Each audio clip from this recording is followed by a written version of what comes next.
Well, hello everyone, and welcome back to part 2 of this F1 or goodbye F1 2020 sprint modes, championship, career mode, my team, driver mode, sprint, goodbye thing that I'm doing. I don't know if I'll do it every day. I'm just sort of in the mood when I got home from work. I've just finished an 11-hour night shift. Well, about an hour ago I got out of work. So it's 7:19 PM to me now. I do have an alcoholic beverage next to me. Don't drink and drive, kids. I'll just say that straight away, but I can and I will here. So here we are. Well, this is the second half of the first season. I'm going to try and do like 5 races each episode if I can. Some of them might be a bit shorter, whatever. Depends how I feel. It could be an hour from now and I end up being dog tired, exhausted, and I'm just like, oh, okay, I can do a couple of races, that'll be it. But we'll try and blitz through this as quickly as we can, because it's a sprint mode, we don't want to hang around. Now, I need to get up to speed where we are exactly. We've got the Silverstone Grand Prix coming up. We know that. I've spent all my money on something, which was one of these 2 departments. It would have been powertrain, because we'd already done aerodynamics, so that's now spec 1.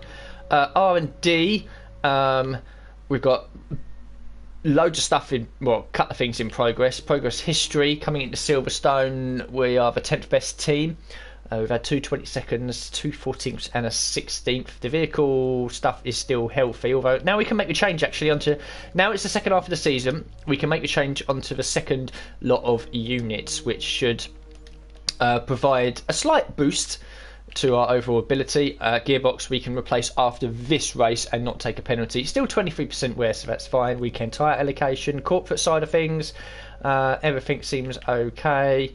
His pace stats gone up by 1. I need to go back actually to the beginning of the first episode when we signed Mick Schumacher and just make a note of his stats, just to see what the development is. What I should have done really is done that sort of before. Could I do that now? It shouldn't take me too long, should it? Let's have a quick butchers here, see if we can do this. So this is going to be a bit strange. I'm coming off of my stream, which is hopefully still live. Okay, there we go. So at the beginning of the career mode, I've gone back, I've clicked on a random part of the beginning of the first episode, and it's literally got his stats right there. Okay, so his rating was 63, it's now 65. His experience was 31, it's 33. His racecraft has gone up by 2. His awareness has gone up by 1, and his pace has gone up by 2. So it does slowly go up, I think, in time with the training that you do. So there is improvements across all 4 of his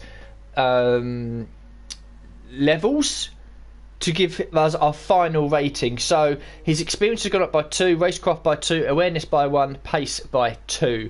So there is slight improvement there. So that's okay. I'll take that. That's fine. So yeah, that's an interesting one. But there we go. Right, cool. Happy days. We can now move off his standings. 10th in the constructors. That's the main thing. Drivers, we don't really need to worry about. We are ahead of Giovinazzi and both the Williams and our own teammate on Kuntbach. Right, okay, let's go to the race weekend then. Let's not fanny about. Let's get this on the go. So his stats do improve in time, which is good to see.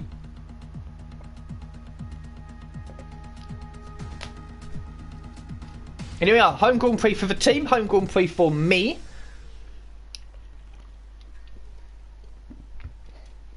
And we'll zip to the, I don't know where weather's going to be. Hopefully it's dry. I don't mind the rain in longer races like 25, 50 or 100% races, or league racing or anything like that, or even online racing. But when I'm doing this, I just want it dry. Just nice and simple. Be nice again. I think I said yesterday a couple of times in the first episode, it would be nice if I could like have the weather as clear. I don't think I can, unfortunately. Maybe at the end of this season we'll go back onto the settings and have a look, but I don't think you can. You can set up online races and single player races and time trial and all the other stuff to whatever weather you like, but I think unfortunately it is set as dynamic and official race times. So shut up, don't care. I'm skipping the practice sessions for a reason, mate.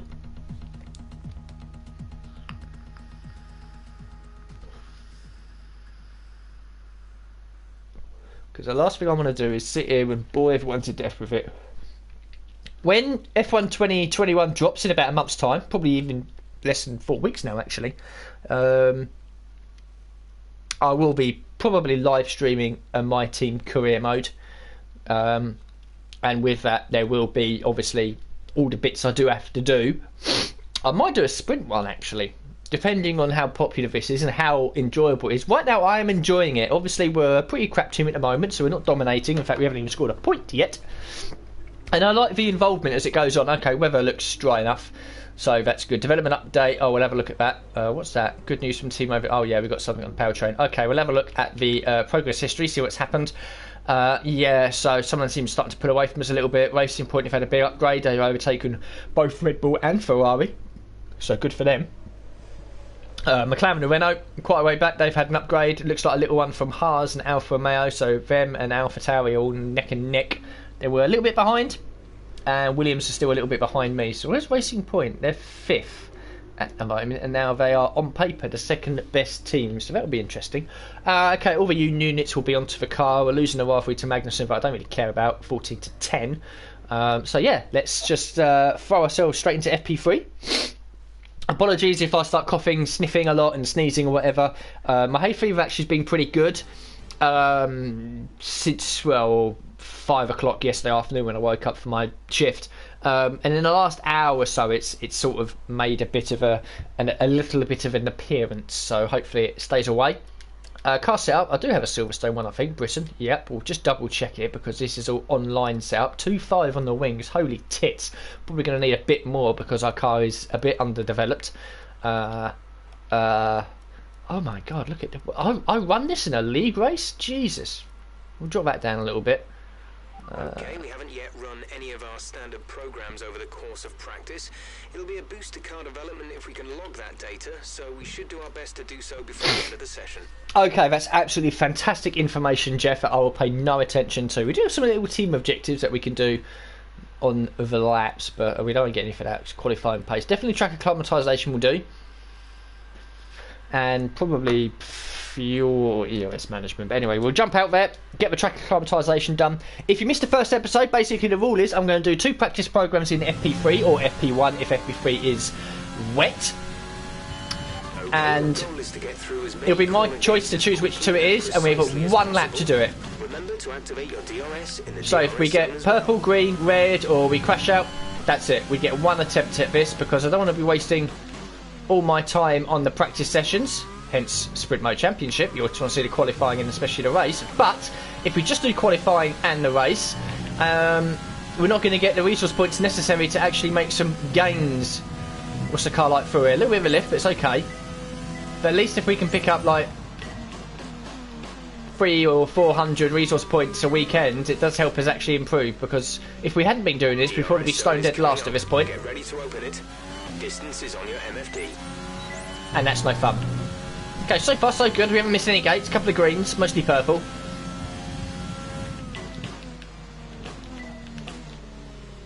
Needed about 4 attempts to steer in there, but never mind. Short shift to 4th to kill the rear wheel spin. And now we've got cops coming up now, which I'm probably going to need a lift. Especially if I turn in too early like that.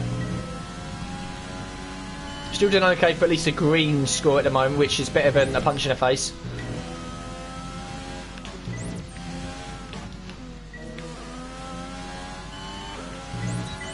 Definitely go quicker through there if I wanted to. Where am I going? Okay, just a few corners left to go. We're looking good so far.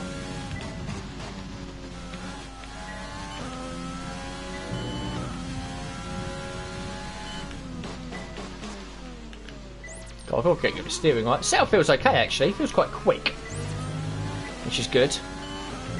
Okay, across the line. It should be at least a green. It is. It's good enough. We were 20 points away from hitting a purple, but whatever. We'll do a green. That's fine. Okay. Fuel or ERS? I think we'll do the fuel one. So we'll get this done. 1 lap to do this. If I spin off at the first corner, then whatever. But hopefully we'll do enough to get a green score at least. That'll be the... that's the main target really. If we get purple, happy days.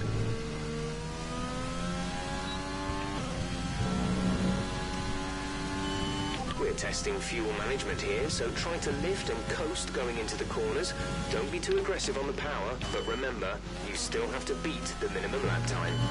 Plenty of corners around here where you naturally lift off anyway. I'm thinking Cops, Maggots, Beckett, Stowe, second half of the lap really, where there's a lot of places where you lift off anyway, even if you weren't saving fuel. And hopefully now with the new, brand new units on the car, we see an upturn in pace. Because some of the units there, I looked as I was changing them, were well into the 40s. And although they're still good to go for another 2-3 races, they would have been slowly starting to show signs of wear, significant wear, which of course affects your lap times. End of. Oh, that's deep into Woodcote. Or Luffield. Luffield, Woodcote, one of the two.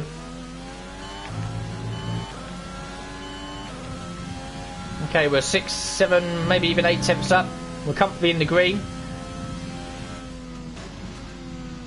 Again, that was too early, so I've lost speed through there, as you can see, but I think we'll be in the purple here as long as we don't throw this away. This is the point now where we'll save fuel. Oh, hit the curb, that unsettled the car, and now up against it. We've lost our delta time. Sure, we'll get it back over. Low wings around here will certainly help us down the low straights.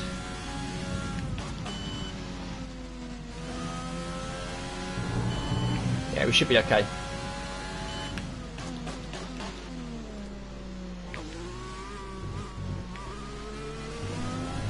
Peaches and cream, that one. Nice and easy. Done. Happy days. Don't know how many laps have been done. That was on bog standard everything. Ooh, okay, we'll forget about that. Might still be a little off the pace here. And with all the cars now over the line, let's see our top 3 again. Bottas, Perez, and Lewis. Okay. What an incredible practice session. The fun What? doesn't stop here though. Join us again as the rest of the weekend unfolds. That's a concern. I'm sure it's not like that really. I'm sure because we skipped to the end. I think when you simulate parts of a session, the AI are quicker. That's usually been a common trend with most of these F1 games. If you sim the session or sim part of it, then the AI go out there and set silly lap times. Hope so anyway, Jesus. Okay, 400, I think bang on 400 resource points there, so that's good. Team acclaim, we don't really need to, I don't particularly care about that. Or for Mick, it's mainly for the team really. The next time we get another sponsor on the car, which will generate more money, which means that we can get the facilities up to speed quicker and quicker, then that's all good news. But we won't be until level 10, we're level 7 at the moment, so maybe by the end of the season.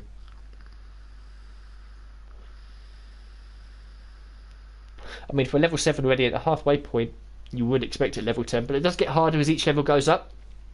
Like a normal game, when you gain experience and go up the levels, it gets harder and harder, or you need more and more experience to advance.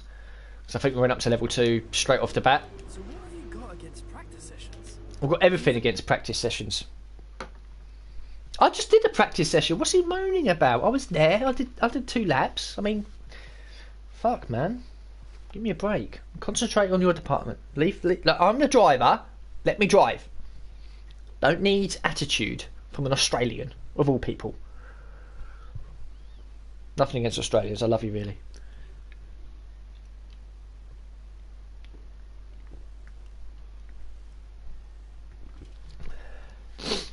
So I'm still going to run the same setup as the proverbial very, very long loading screens appear. Okay, let's just send it. Okay, let's hope we're not 2 seconds off with George Russell like we were in practice.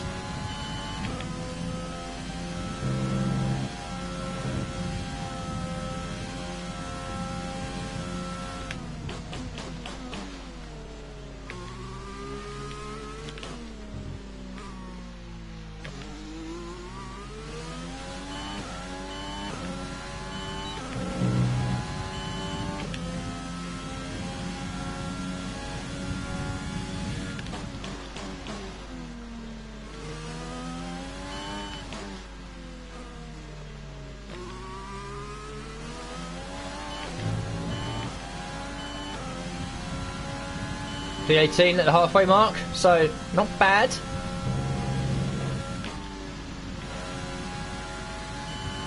Lost a bit of time through there. Hopefully we'll gain it back now. I'm always strong through Maggots and Beckett's.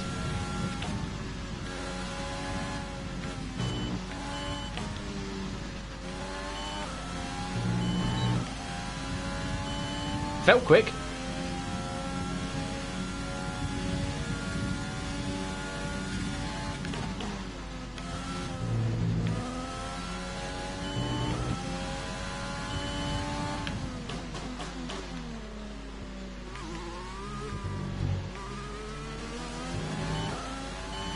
P19 at the moment, can we hold on to it? I think we did. P19 on the grid, so probably where we're supposed to be, really. Indeed it was. So I'll take a 19. That's fine. We can move forward from here, hopefully, he says. We're all ready for tomorrow's race, but before we begin, let's have a quick look at those who will be fronting the grid. Hamilton, Bottas, and Yeah, Sebastian okay, so we're Vettel. almost a second quicker than Mick Schumacher. But don't worry, Just we'll beat be back Russell, tomorrow a little as we bit head behind into the Grosjean. Grand Prix. Racing point of that update, so only 7th and 9th. So, second best team on the grid, P7, P9. That's okay, I'll take a 19th. And it's dry as well, so that'll be helpful.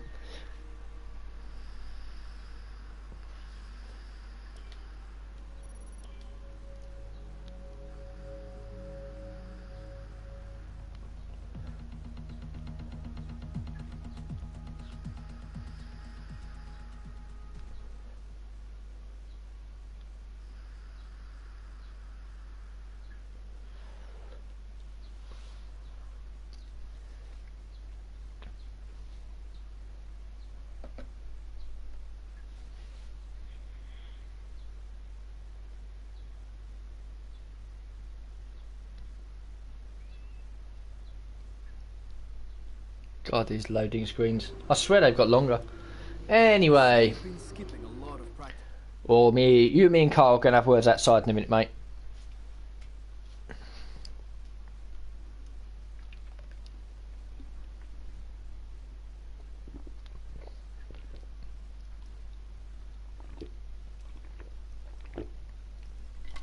Ugh.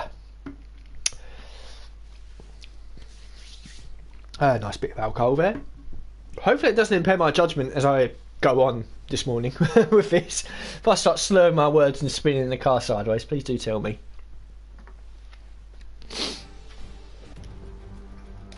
Dramatic music intensifies.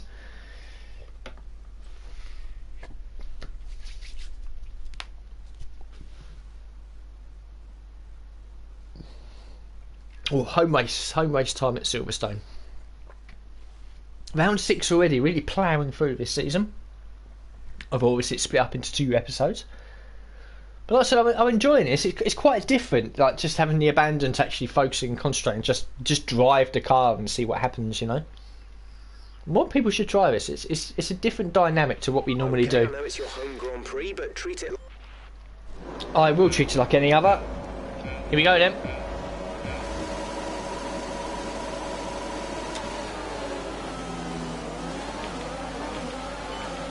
Good start. Ooh, hang around the outside. Don't touch me. Social distancing, please. I had to take avoiding action there.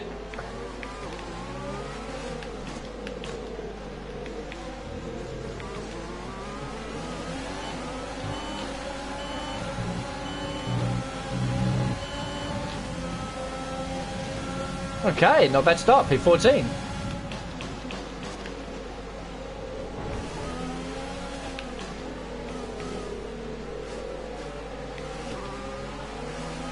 That's a decent start. Good job.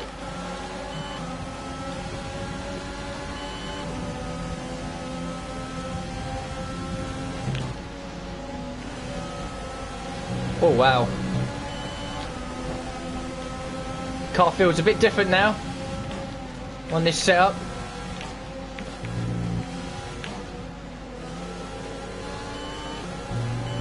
So I hope we don't start going backwards.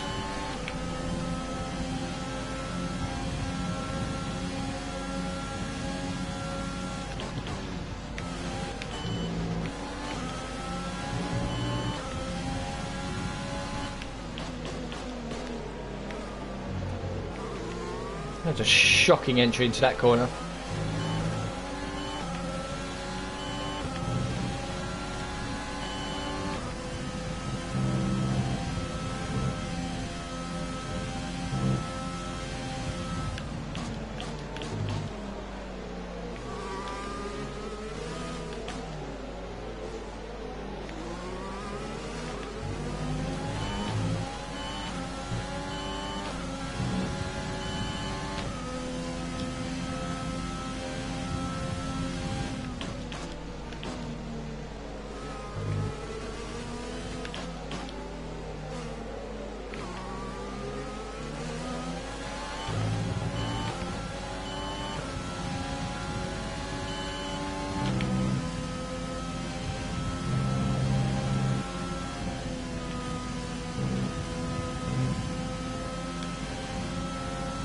Maggots and Beckett's.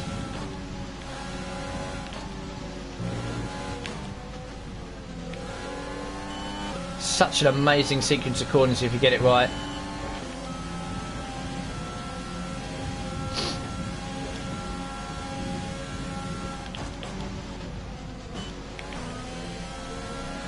Holding our own here.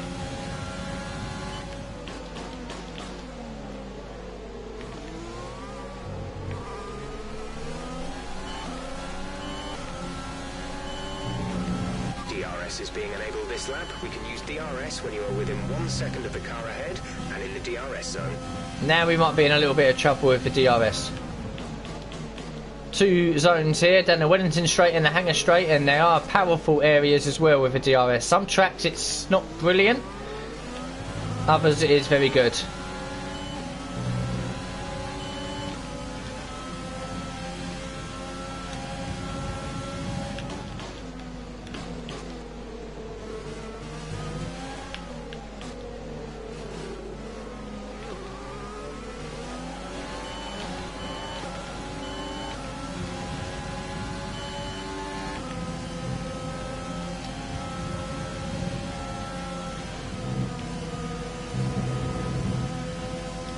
Well, me, Raikkonen and Kvyat are together now. We pulled away from the other back markers, I should say. My teammate, the Williamses, and Giovinazzi as well, I think, possibly.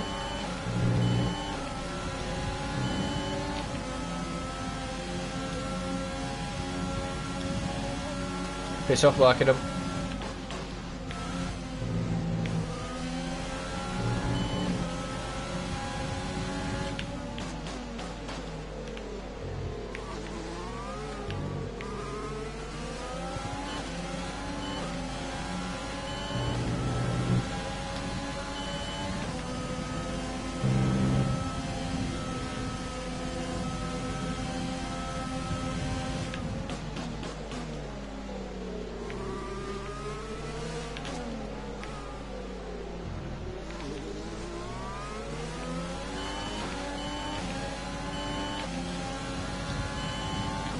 I can save a little bit of ERS along here.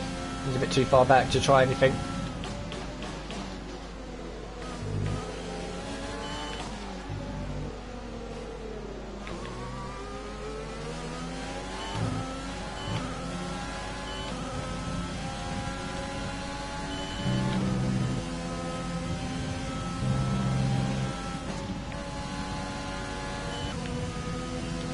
Felt quicker dropping it down the gear.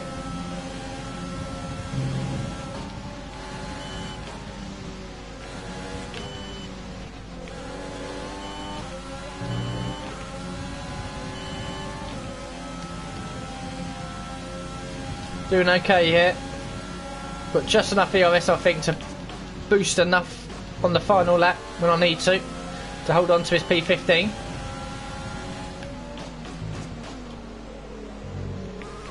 Which, where our car is at, all things considered, I'll take.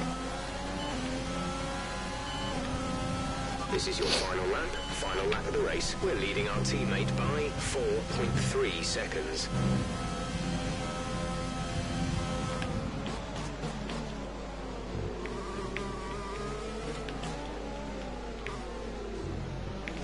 That was a weird line through there.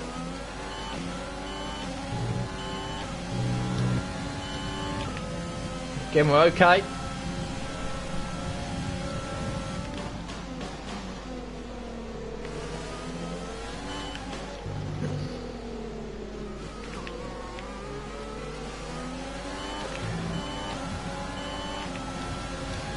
I'm going to save all my ERS now for the hangar straight.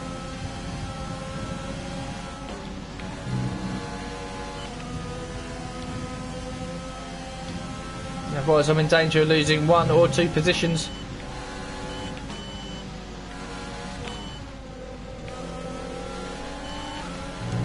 Especially with a bad line like that. No, stay away. I'm turning in. Don't care if you're there.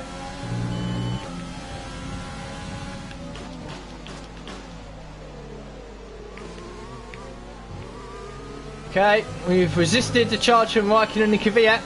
It's a P15 in a home race. Not bad that. Alright, race over. We definitely beat our teammate in the Williams cars by a considerable margin, which is good, which shows progress. Driver of the day, Waka Waka. I've had quite a few driver of the days this season. I think pretty much all of them have been driver of the days, and I know there is a shut up, David Croft. I know there is a sponsor you can sign out there that gives you a bonus if you get the driver of the day. So I might look into that once we hit level 10, which hopefully should be in a couple of races' time. Because if it's quite a nice amount, then I think we'll take it.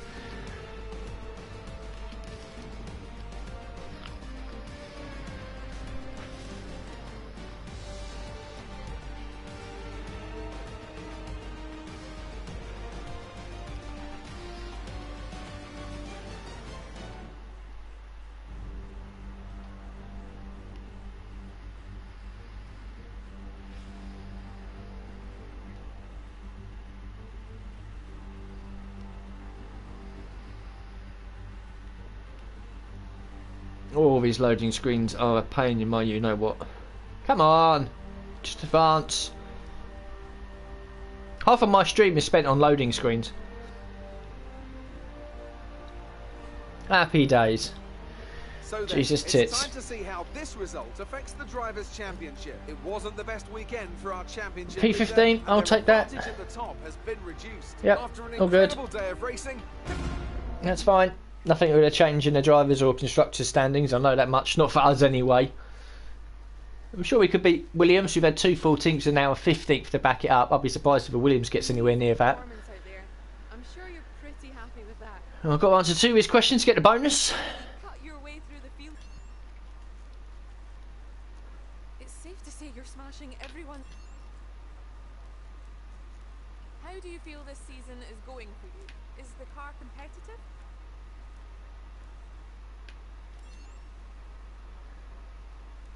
That was a close finish. How are things between the two of you? Did I finish ahead of him? I don't know. It might help with the rivalry. We get a massive acclaim boost if we do beat him. I'm not expecting to beat him. We were behind already.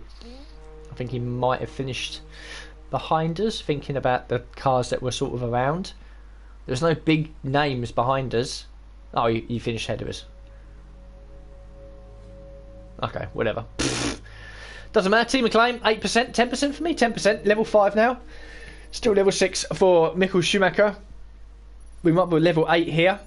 We are nicely into it as well. So we might be level 10 after a couple of races. The cash as well, good amount there. So we're moving slowly towards. We need a couple of million to sign Mick Schumacher again for a second season. So we need to make sure that we do that, or have enough money to do that. We should have, especially with our end of season prize money. I think we get that before we do the contracts, hopefully. But the end of season prize money will enable us to get another of our facilities up to spec 1. So the weekly resources and running costs come in. We can renew a sponsor with a Netto. So I think we've done that. I don't know. I need to have a look at corporate. Did we re-sign them? We have. So we'll have to go back to the liveries now and put these back on the car, which is always a bit annoying, to be honest with you. Dumb.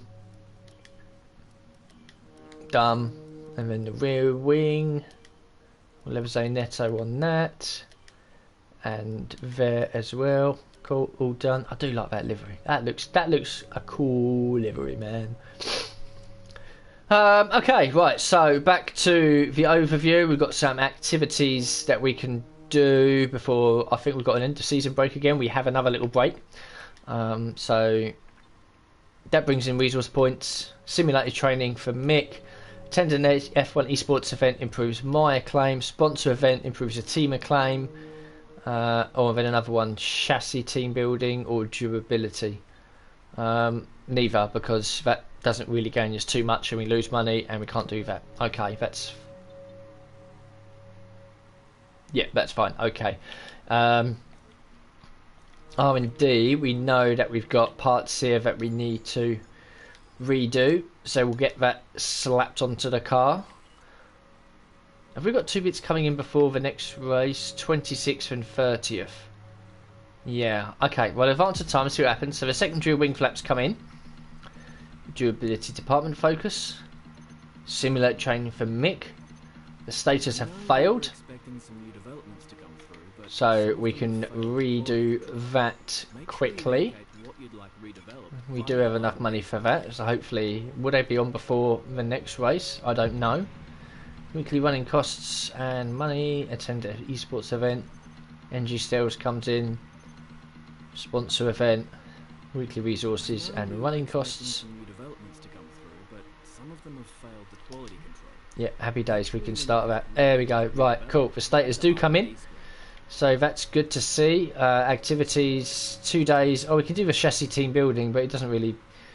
nah, it doesn't really benefit us, I don't think. We've got nothing in progress, so that's fine. So, okay, so we can do some more upgrades. Durability I'm not really too focused on because it doesn't really matter. We'll definitely get to the end of the units in the gearbox that we've got. The chassis, the powertrain, and the aerodynamics. We might as well do... that's going to cost a lot. We'll do this one then. It will come in between Italy and Mexico. That's fine. We don't have enough to do anything else. Everything over here is fine. The gearbox we can now change. Yep, no penalty for that. Corporate side of things. The money's coming slowly back up, as you can see, which is good. Exactly 4 million. Driver market, no change there. Always awareness stats gone up again. That's good. Sponsorship, everything looks okay. The weekly income is good, and the goal bonus is now nearly 5 million just for completing the season. Okay, cool. So we'll advance the time a few more days, and then we'll zip into the Belgian Grand Prix.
Oh, right, quick little restroom break there for myself. Okay, here we are then, at Belgium. Okay, weather forecast. It's going to be wet in the race. That could be a problem for us. Next year's regulations. Looks like we're probably going to have some regulation changes next year. We think this will affect multiple departments. So if you're new to this, by the time it gets to, I'd say, just after the halfway point, the regulations change for the new year and departments get affected by that. If any departments that we've done upgrades on, and it'll get harder and harder as the seasons go on, because obviously we'll do more and more upgrades. We have to redo all them upgrades, hopefully before the end of the season.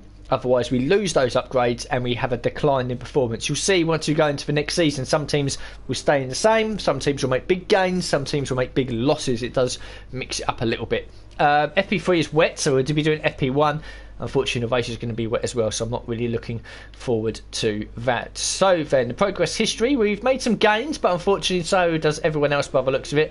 Looks like Renault have made a slight loss there. I'm not too sure how they've managed to work that one out. But Haas, AlphaTauri, Alfa Romeo and ourselves have made gains. A little one there as well, it looks like, from Williams. So everything is nicely set on the car. We'll go to FP1. Because it's such a long lap here, I'm just going to do one practice session. We can afford to do just one practice session, so that's what we're going to do. And we'll probably skip the track acclimatisation and just do something that should be relatively easy, which I believe will be the fuel management one. I think that'll be pretty easy to do.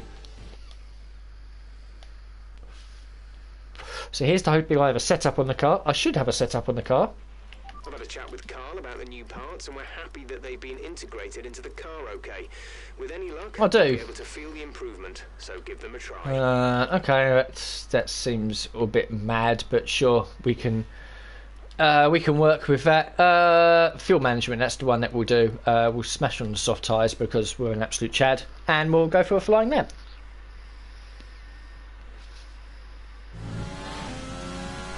Now you might think the track acclimatisation one's quite easy, but you have to be a bit precise to hit the gates. With the fuel saving one, you can just drive. Simple as that. And we should be okay to do this.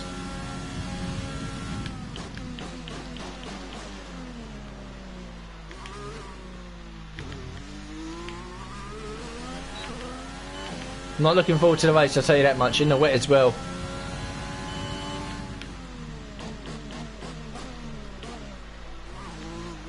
Champion start there. We're getting it back along the straights.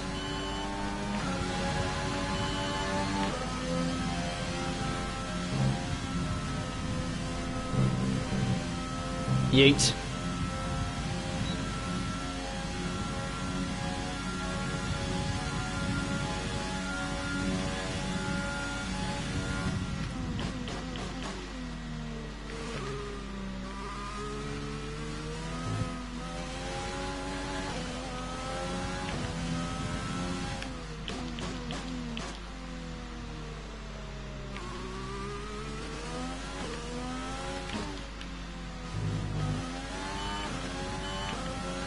Okay, we're good on Delta. Need a bit more fuel saving, I think, now.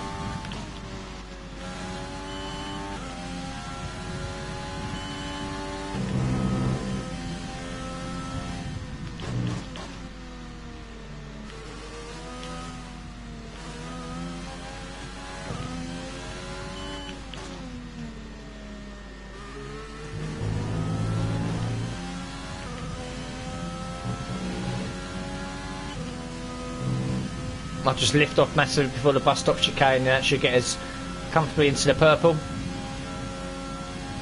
We've got the time, we're nearly 2 seconds up.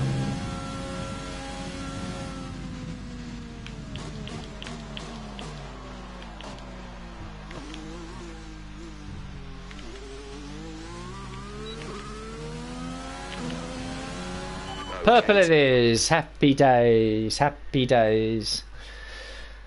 Cool. Okay, so we won't get as many resource points as we did normally. That's fine.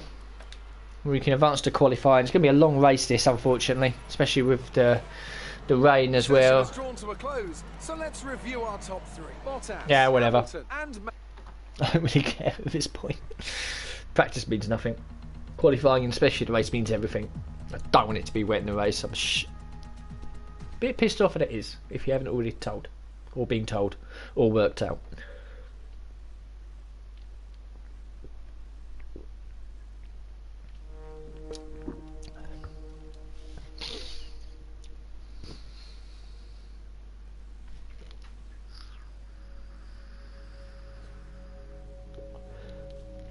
Well, it's still a nice healthy amount. I'll take that. Team Claimers run goes up a little bit in practice. It's mainly the race where it goes up quite a lot. If you have a good clean race.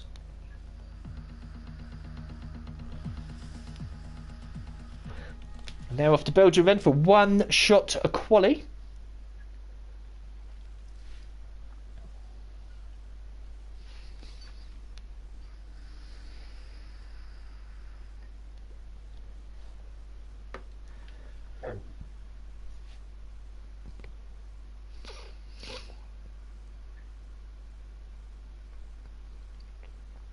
I'm nervous for the race. Might have to bang the wings up a little bit. That's what I'm thinking, just to get me through Eau Rouge, really. It's going to be very twitchy over here. It might be one of them races like Brazil. I've done a race at Brazil once before where it was wet, but apparently the slick tyres were better and we were just sliding all over the place. Maybe it'll be like that. Who knows? Anyway, here we go.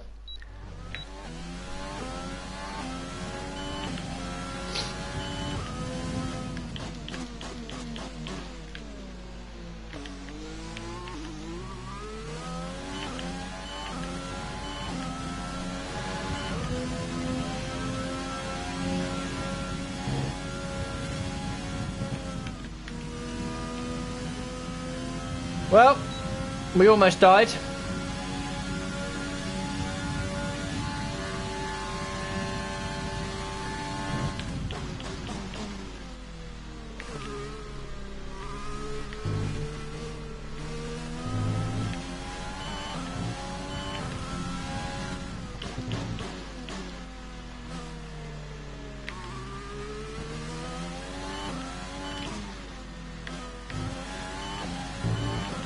I'm hoping if we nail the rest of the lap, we might not be last.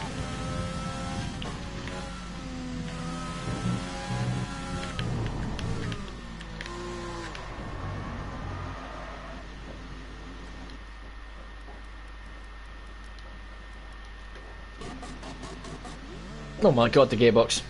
Well, there was no recovering that, was there, really? Took a bit too much, I think, curb, maybe, somewhere.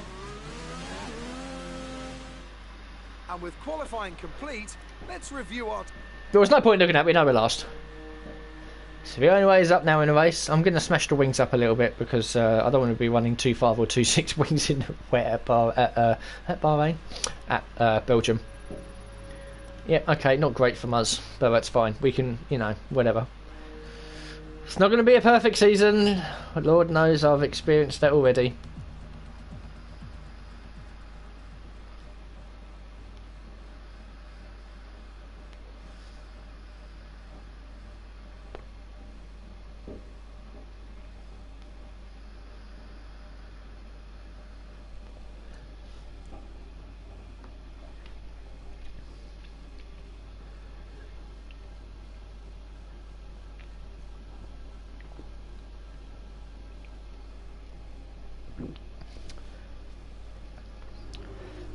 Okay.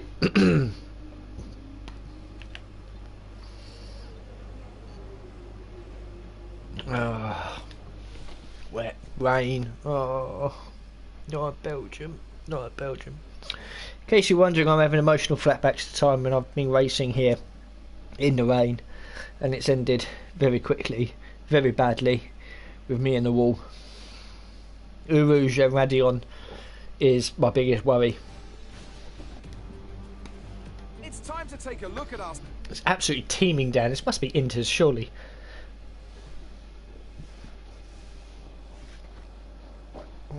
Don't think it'll be full wet. It's not rain and proper rain. But it's surely got to be Inters.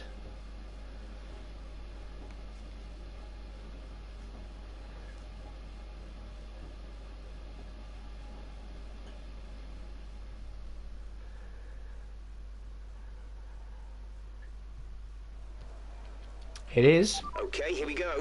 I know what you can do. Don't let me down. Okay, smash the wings up. Transmission. We'll move that up to 80 and 80 because it will help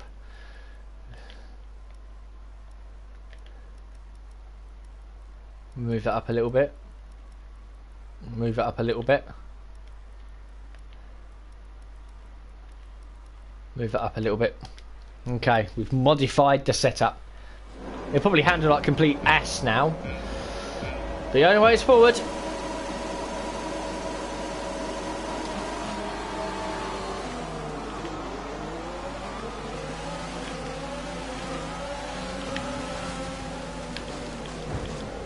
Oh, give up.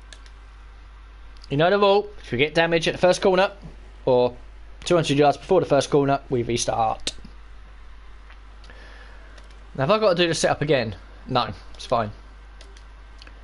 I kind of want to get to the right hand side if I can off the start.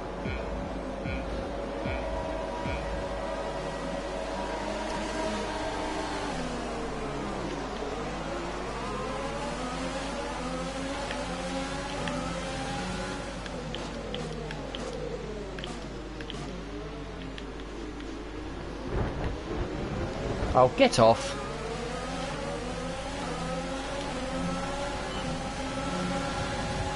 Okay, here we go then. Death incoming.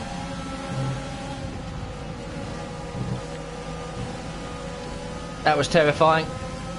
Well, P12 though by yeeting it past F1 on the straight. Making that 13th.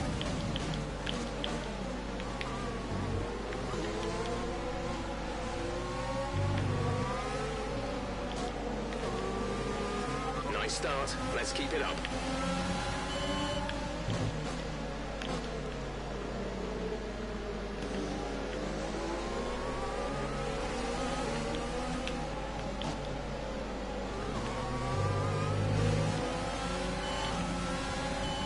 This is another tricky corner.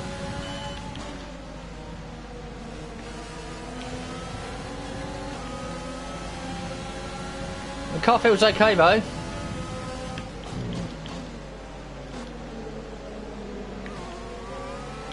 A little bit understeery.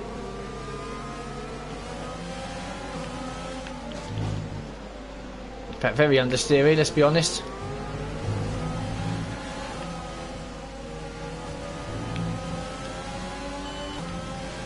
I think I'm holding everyone up.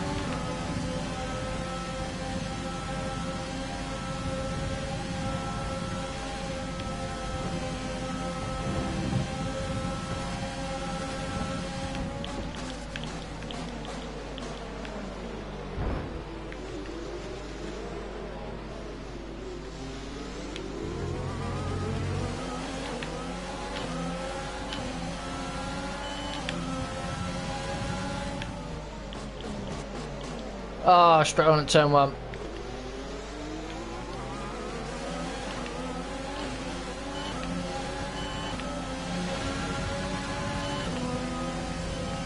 Oh, Gasly, you madman.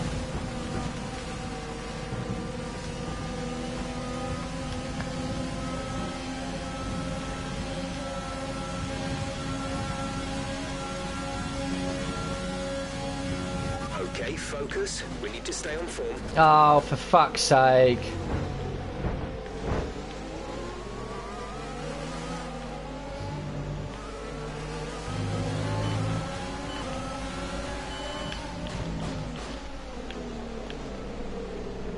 Well, we're fucked now.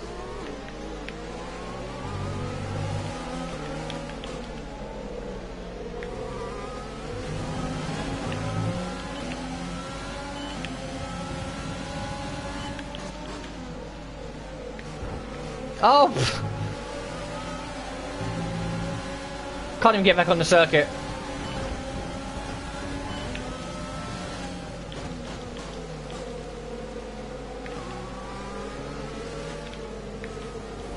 Oh! Fucking whatever. Let me know you're okay.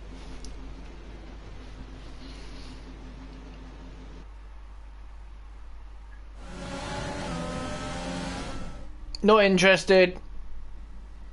Fuck off, Belgium.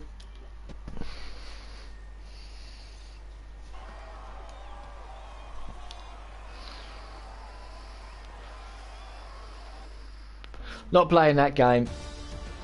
I'm not going to struggle around for the next 8 minutes with no wing. Or make a pit I stop. can see the drivers starting to approach the podium for the victory celebrations.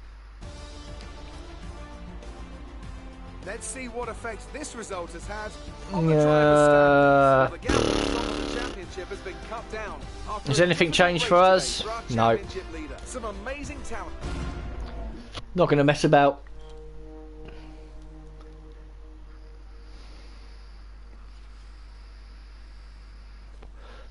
I've got places to go and people to see.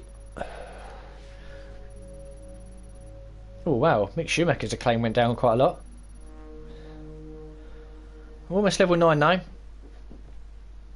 And the money would have been 0. Yeah, that's fine. He didn't even ask me any questions. Surprised by that, usually they do.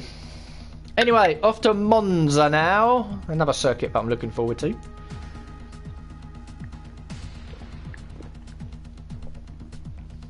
In fact, to be honest, I'm looking forward to all of the circuits. That's why I chose these 10. These are the 10 best ones for me. Well, our first DNF of the season. Which admittedly was me putting it into the wall on purpose, but whatever. Okay, a couple of days then before Italy, we can do some reaction training for Mick Schumacher. I'm going to save the resource points from this point onwards. Just to see what departments need to be redone for the second season. Because if it's only like one department, like the durability department, I'll be like, whatever, I can just carry on spending, it's fine, because you've done nothing up there, and we'll do nothing up there. If it's like all the other departments, all 3 of them, I'll be like, oh, okay, I need some resource points here to get this done. We get quite a lot between every double races, so we've got the first 2 races back to back, and then race 3 and 4 back to back, 5 and 6, 7 and 8 like now, which is why I've gone straight to Monza, and then obviously 9 and 10. So there is like a month in between each of the pairs, which we obviously claim probably around about 500, 600 resource points by just doing that month in general. But it might not be enough. It might not be enough. Now, you need... If a previous upgrade cost 1,000 resource points, you only need half of it, 500, to get it redone and comply with the regulations for the next season. And it's redone instantly. Oh, is it wet again for Monza? Proper wet. Oh, fuck off. It's wet all weekend. Ooh. Vettel was retiring at the end of the season. That'd be interesting for Ferrari. Okay, progress history. Not a lot from the teams around us. Renault have caught back up to McLaren. Mercedes are slowly pulling away. No Vettel next season. Okay, FP1 then to get 2 of the practice sessions done. Oh, it's wet again for the race. That's disappointing, that. Really disappointing. Because we're going to have to increase our wings to deal with it. But of course, the AI seem to be absolutely brilliant in the wet, as it is anyway. Anyway, in the garage for FP1. I know I have a setup for Monza. It's called Meow setup. Because that's the noise a Formula 1 car makes at Monza. Meow. I am 34 years old. Okay, setup looks good.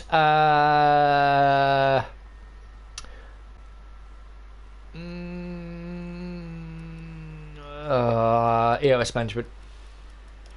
When you get a chance, make sure to run some of our practice programs. Shut up, Jeff. What do you think I'm doing right now? Pissing me off, you are, pal.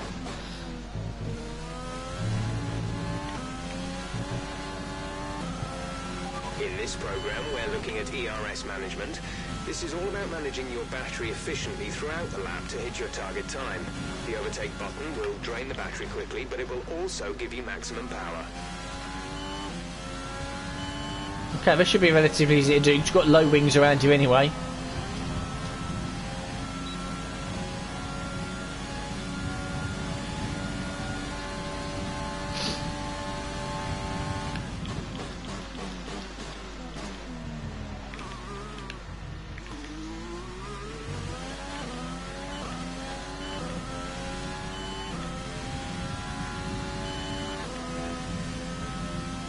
Yeah, we're going to be good here. We don't even have to use the RS unless we make a mistake somewhere.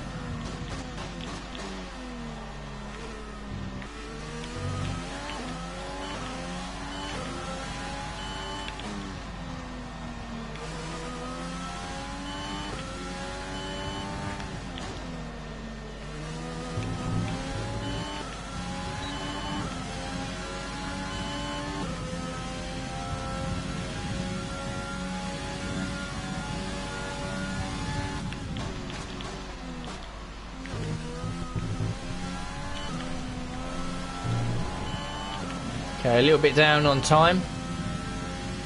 You can claw that back though.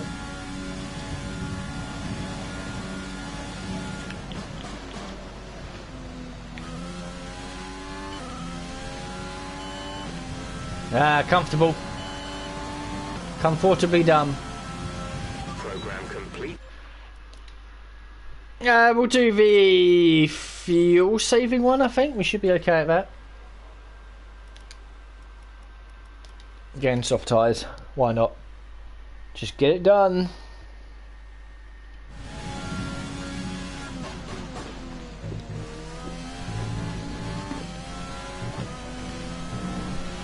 We're testing fuel management here, so try to lift and coast going into the corners.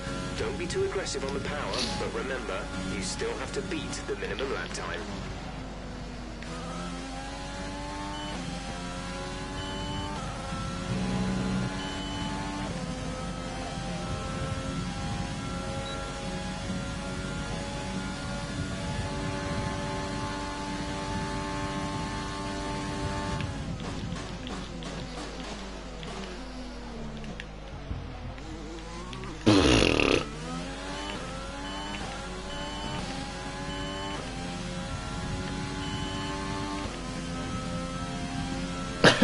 Excuse me. We're going to be good in the Delta, so we can ease off.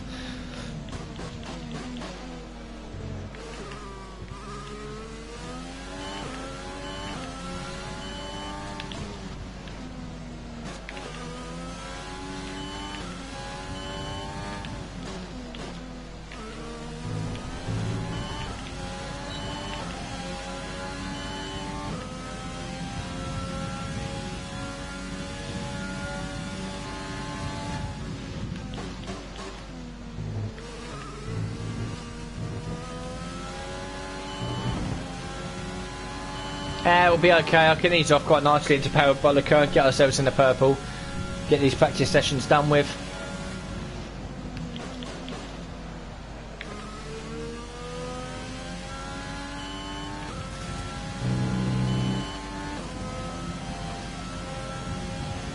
Okay, test. Happy days. Nice to get 2 done. And then we'll skip to qualifying, which is going to be dry, nice and hot, which is nice.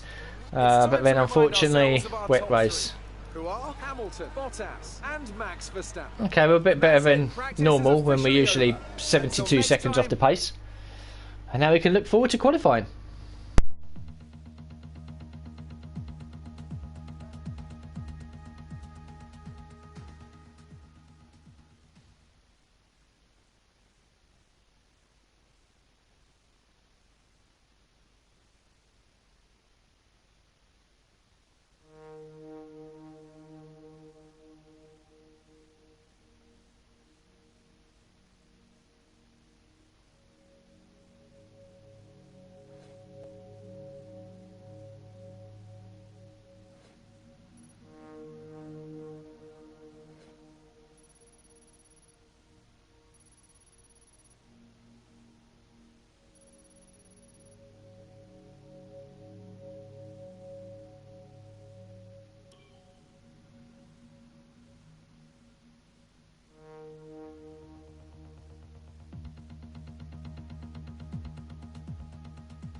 So here we go then, getting ready for qualifying. Got some nice resource points in that. So, yeah, we're progressing nicely here. Here we go then. Let's see what we can do. I think top speed will help us a little bit with the low downforce setup we've got in for qualifying.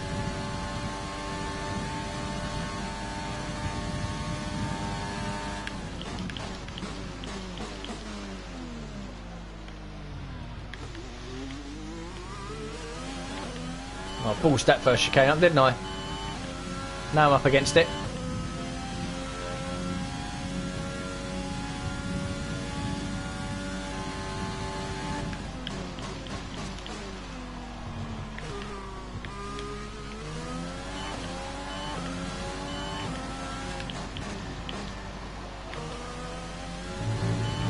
Wide through there. That was slightly better. Got a nail of Scary here and Parabolica.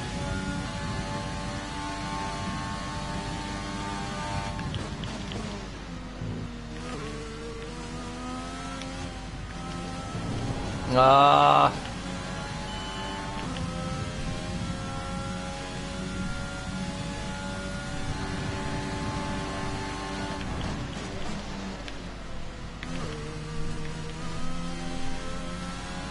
Fuck's sake, P22 it's going to be. Ah, shithouses, come on, what's going on?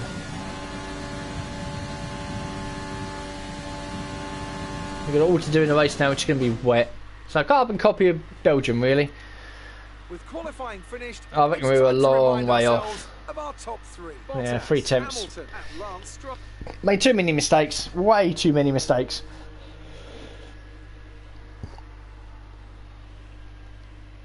Oh, why has it got to be a wet race? Why?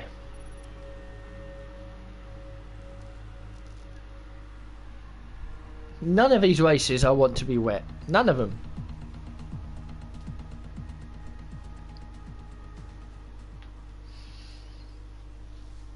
It's not that I don't like the rain. I don't mind the rain. I usually do alright in the rain. It's just for this, you just want to kind of just get through the races, if that makes sense. You just want to get shit done. You don't want to be, you know, worrying about making changes to setups and having to drive a bit more careful. Sprint Mode Championship for a reason. You just want to drive flat out for 5 laps. You can't do that in the wet. Otherwise you'll be in a wall. Okay, off to the race we go then. Round 8 of 10. So we're getting through this episode quite nicely.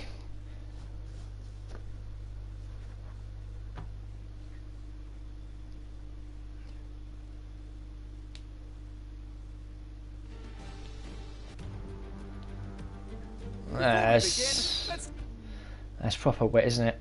Proper wet. Oh, I forgot to change my setup. And I'm absolutely doing that. And restart. Yeah, I'm not running with 2 full wings in full wet conditions around Monza. Are you mad? Okay, here we go. I know what you can do. Don't let me down. We'll go 70-70, see what that does for us. Yeah, that's fine. We'll raise this a little bit. Make it a little bit stiffer. Add a bit of pressure. Okay, that should work. Let's hope it does anyway. We can make some good gains down into the first chicane if I can see where I'm going.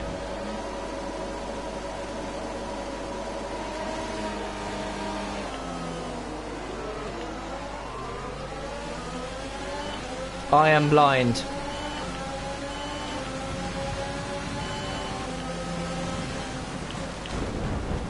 Fuck off.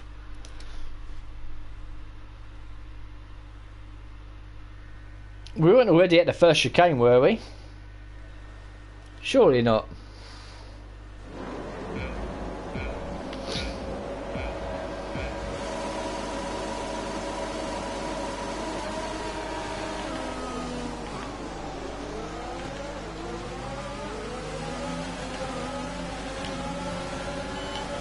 Still wheel spinning in 5th.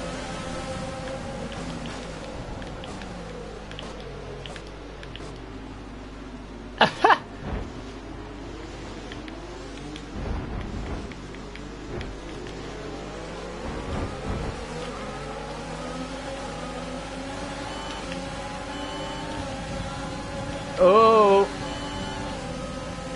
Okay, P16.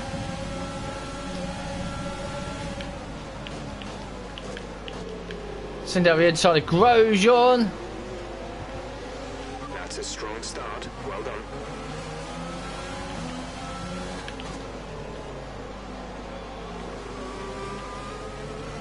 We've got to try and hold on to this if we can.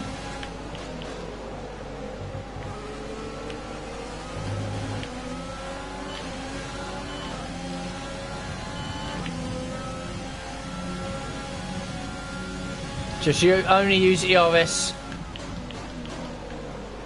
and rich fuel mix down the straights.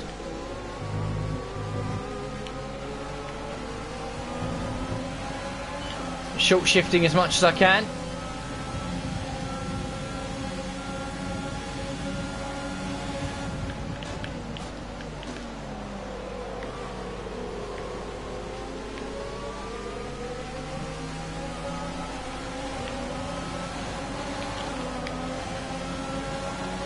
Bloody hell, the car snapped away from me there. Someone pitted, I don't know who. Must be for damage. Now, can we do something down into turn 1?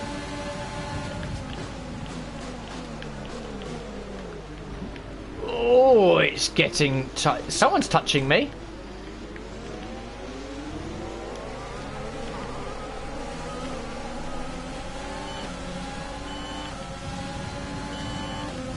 I was wheel spinning in 5th again.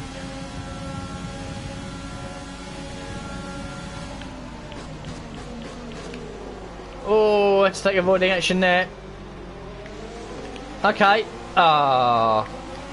Illegal maneuver. Cede that position or we'll receive a penalty. Bloody hell, what's going on behind me? And now we have damage.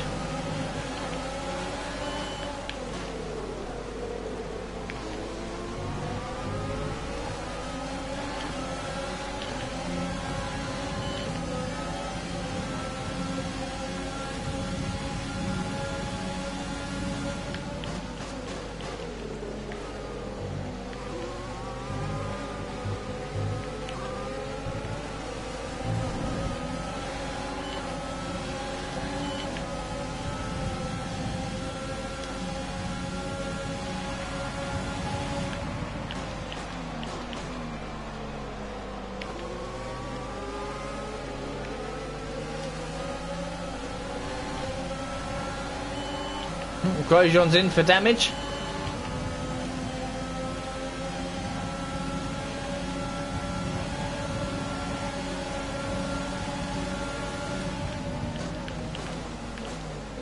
I don't know where to brake. Of course, the AI know exactly where to brake because they're AI.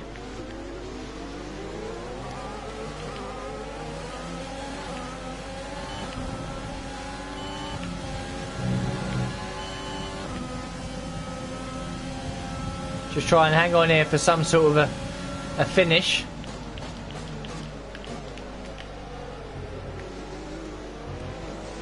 Let's use overtake and burn some of this energy.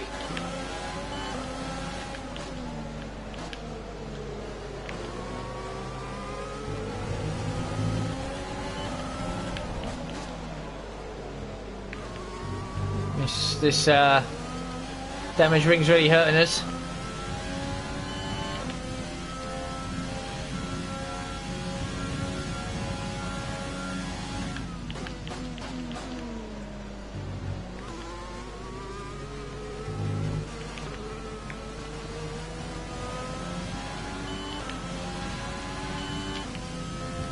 The AI are so quick in the race, it's ridiculous.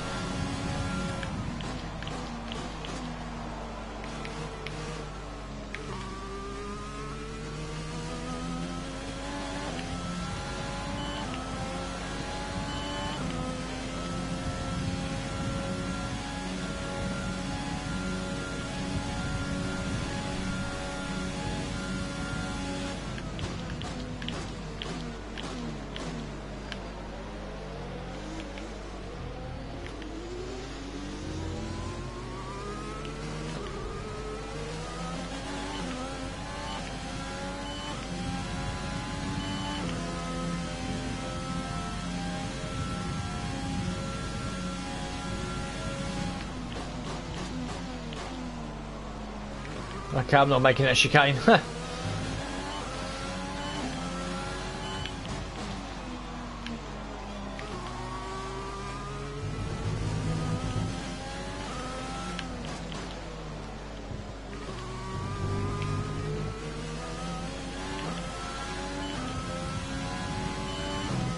I'm keeping a decent gap to the cars behind though, which is important. Our gap to the car in front is 2.4 seconds.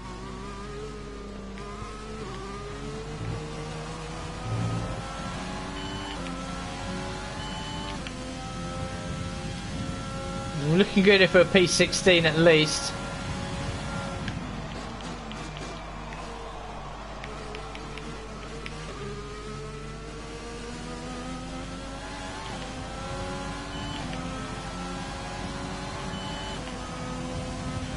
This is your final lap of the race.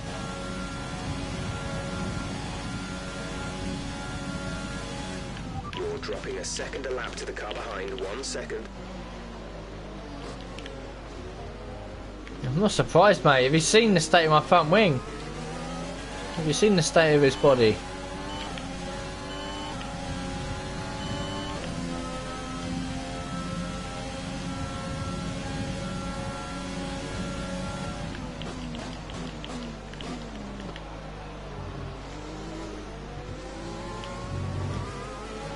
Fuck off, Ocon.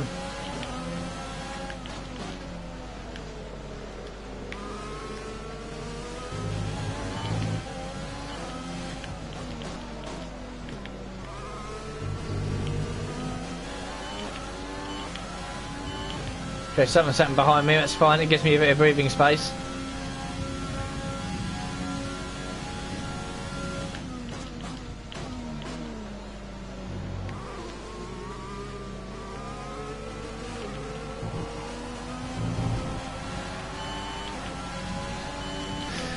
As long as we don't cock it up now, at least we'll take a P16, which is not brilliant, but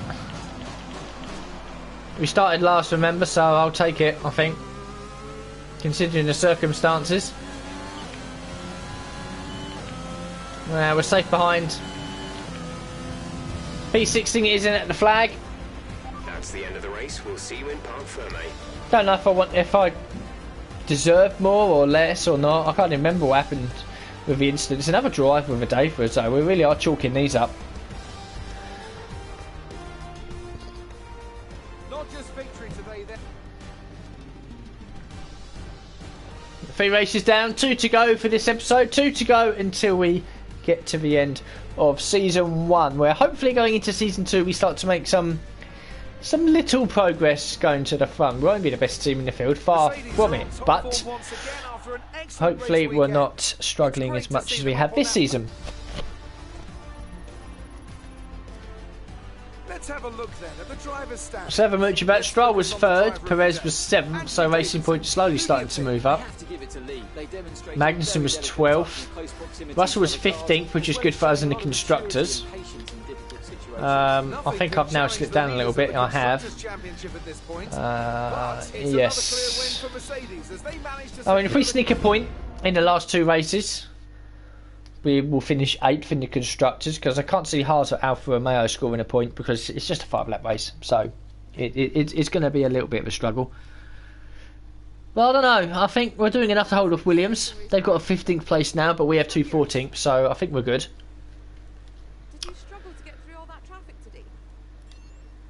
Yeah, just push as hard as I could. That's it. You're surpassing all expectations. Yep, that's good. There's the 2 questions answered. Competition is for you this. Yeah, sure, why not? We'll answer that one. How do you feel the weather affected the outcome? It certainly didn't dampen my spirits. Ha ha ha, look at me with the puns. Well, I need a holiday. 8 races done. 2 to go. Mexico and Brazil, 2 tracks I'm looking forward to. As long as they're dry, if they're wet, I'm going to cry a little bit. Team McLean, getting good. Money, yep, that's all come in as well. So happy days for that one. A successful weekend, all things considering, when you think about it. Apart from qualifying, which is a bit disappointing.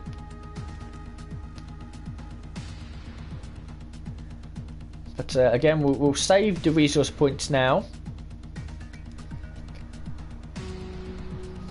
Because we know with Spec 1 we can do 2 developments on the power unit and 2 developments on the aerodynamic side of things in the off season, which is good.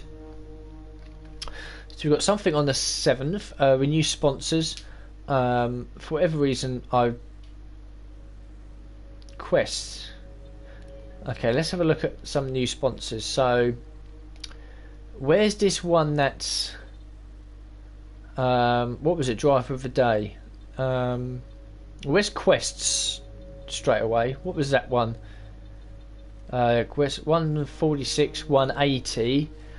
Complete a race with no DFS. Where's the one with achieve driver of the day? God, that's easy.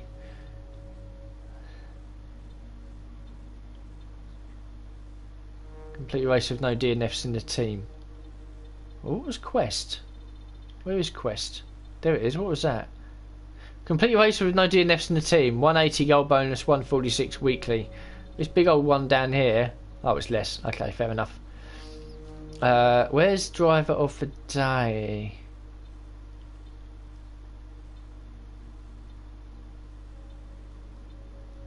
Savant. Weekly income, but goal bonus. The weekly income's a little bit less, I think, than Quest. Oh, it's exactly the same, but the goal bonus is a bit higher. Fuck it, we'll sign with Savant. Something a little bit different. So we'll go along now to customise. If it'll get me there. This page is very laggy for whatever reason.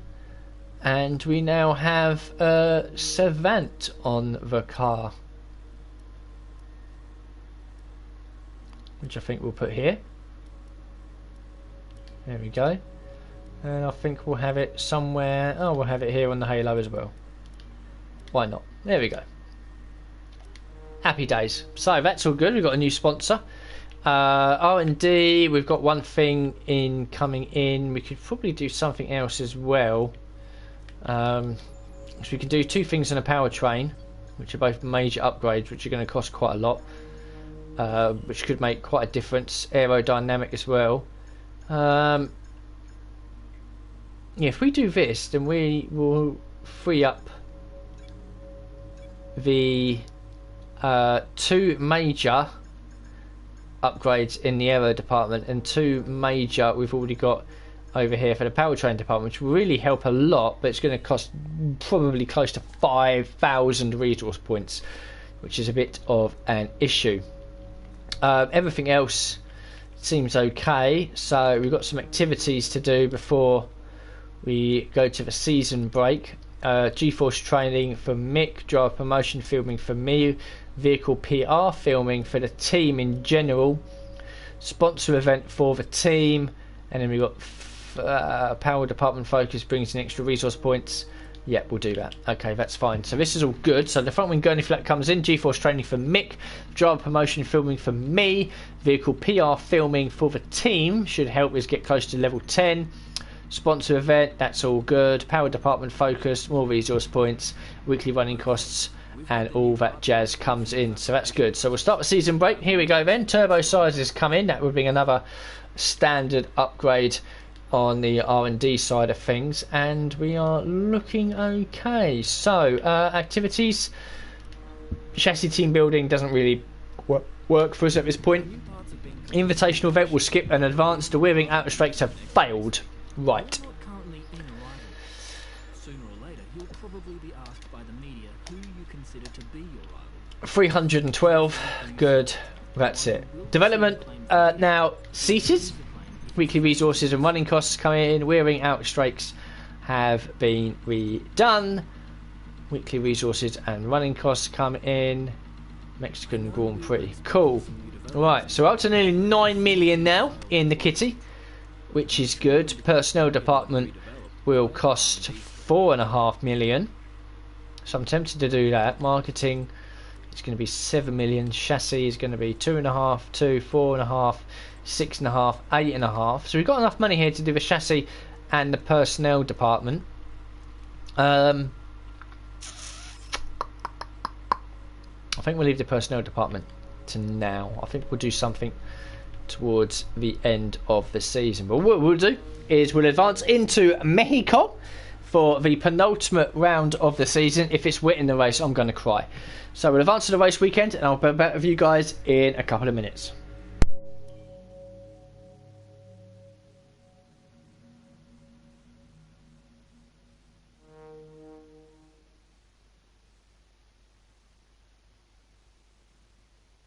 Listen up, everyone. They've announced that the technical regulations are changing for next season. Now there's a risk a lot of our hard work could be undone if we're not careful, so let's figure out how to mitigate this. Drivers, take a look at the developments we have and let us know what you want to invest in protecting. Alright everyone, let's get on top of this.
So, back for my little restroom break. I'll be with you now until the end of the season. You've seen there whilst I was away, Carl's come in and told us that we've now got the clarification from the FIA about what is going to be changed going forward.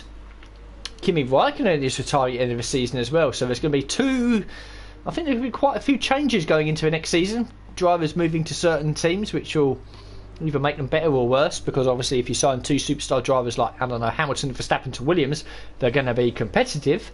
Power unit upgrade, that's fine. Weather forecast, it's dry, thank God for that. Okay, so the big one, what is it going to be? Is the powertrain department and the chassis department. So we have to, those ones that are orange, they will be illegal next season, which means that all the upgrades you've done in the powertrain and the chassis department will be gone. Now they're half price, 262, so we can adapt the upgrade, do that one, and do that one. It's instant on the car, ignore the failure chance. We can do that one as well, and hopefully after this practice session we'll have enough resource points to do these two as well, and that will be us done then, and we can save up a little bit. We won't be able to do much going into the new season. It might just be get as many of the minor upgrades done. We'll have one available in the powertrain department, chassis and aerodynamic department, which will cost I mean, this would be the biggie one, wouldn't it? That's 650, so we might be okay. We'll have to wait and see. Nothing in progress. There will be nothing now until the end of the season. Progress history, everyone's made a jump. Apparently between Italy and Mexico, it was the time to get the final upgrades on the season. I don't know. Red Bull have overtaken Racing Point. Ferrari have closed up a little bit. McLaren have closed up to them. Renault have closed up. AlphaTauri. And then there's a bit of a gap back to Haas. We're now level with Alfa Romeo, and Williams made a big jump as well. So that's quite a close field now. But we'll go to... we'll advance, I should say, into FP3, which is going to be nice and sunny. We'll do a couple of quick of the practice programs to get on to qualifying in a race, which is going to be in dry conditions, which is exactly what I want. 2 wet races have not gone really well for me. Belgium, well, I put it in the wall on purpose because we had damage and it was just a bit of a clusterfuck. In Italy as well, we managed to get to the end with a respectable finish, but I think we could have done a bit better if it was dry. But hopefully at Mexico, I don't know what to expect around here. We'll be quick down the straights. I'm just going to have to yeet it over the curbs, I think. I think we can do a bit of a job around here. I don't think we'll be at the back. We haven't really been at the back all season unless we've had damage. So, I don't know. We'll have to see how it goes. So, back to the workstation. We can now jump into FP3 and try and get a couple of these practice programs done. Track acclimatisation might be a bit risky because it is very... specific about what lines you have to take. I don't think I've got a Mexico set up on here. I don't, so I'm going to need something with a bit of straight line speed but a little bit of downforce. So Belgium might be a bit risky, Spain will be a bit too high, Italy will be really risky, Russia, yeah, I started towards the end of my season, I started naming the setup. So Spain without the S is pain around Spain, now Italy, Gulag for Russia, and where are gravel trap at France? Because where are the gravel traps? There's none. Silverstone could be good. We'll have a look at Silverstone. What can we do around here? 2.5 or a bumper to 3.6. Transmission, suspension. Oh no, actually that's a bit wild. Austria could work. Austria could work around here with a little bit of modification. 5.6. Yeah, okay. Okay. Austria could potentially work. Right, fuel management is the first thing we'll do. So we'll get out there and manage the fuel loads.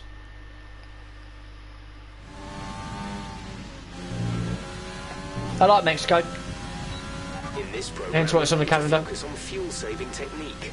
Lift and coast through corner entry to save as much as you can while keeping under the minimum lap time.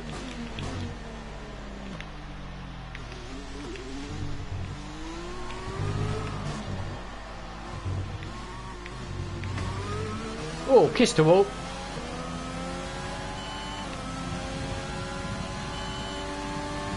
Now, what's our top speed going to be like? Should be 204, 205 at least.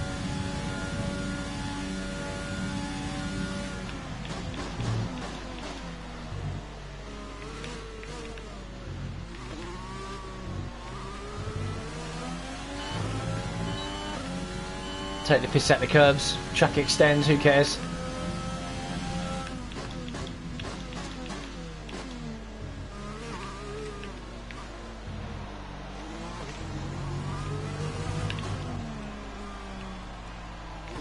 Okay, we seem pretty decent down the straights. This will be the telling case, so we're going to get massive amounts of oversteer through here.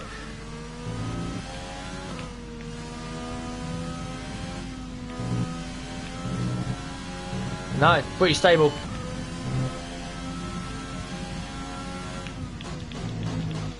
And yes, I will be taking the piss out of the curbs through there because who gives a shit? Okay, comfortably in the purple, comfortably in the delta.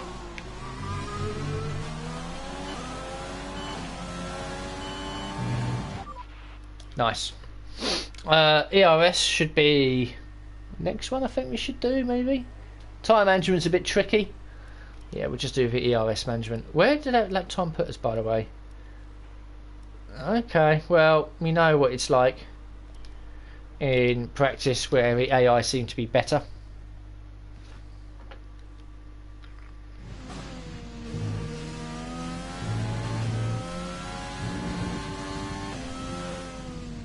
Okay, here we go then. ERS management. This is the ERS management test.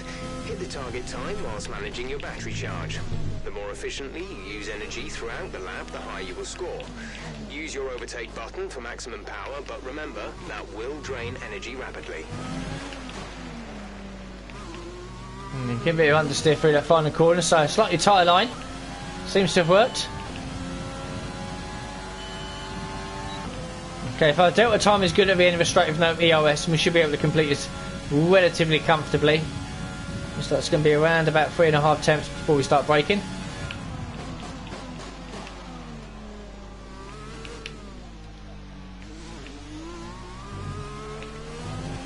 Oh, snap oversteer. I'm all over the place. Okay, we might need a little bit to help us along.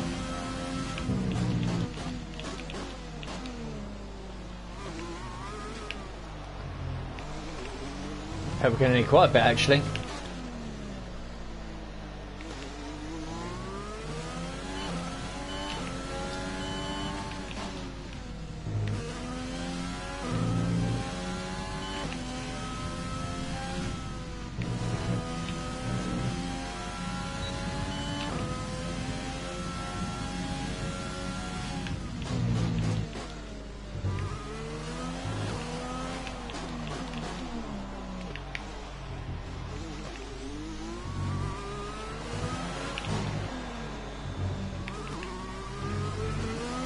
We might not do this. We didn't do it. Fuck. Fuck. Surprised by that, actually. Kind of tells me a little bit that we might not be good enough here with that setup. But whatever, we'll run it anyway. Now over the line. Let's see our top three again. Bottas, Hamilton, and Carlos Sainz. And that was our EOS lap. To go by, we're in. Again, some people aren't doing practice. Are they running out of units, or it must be? They must be running out of units.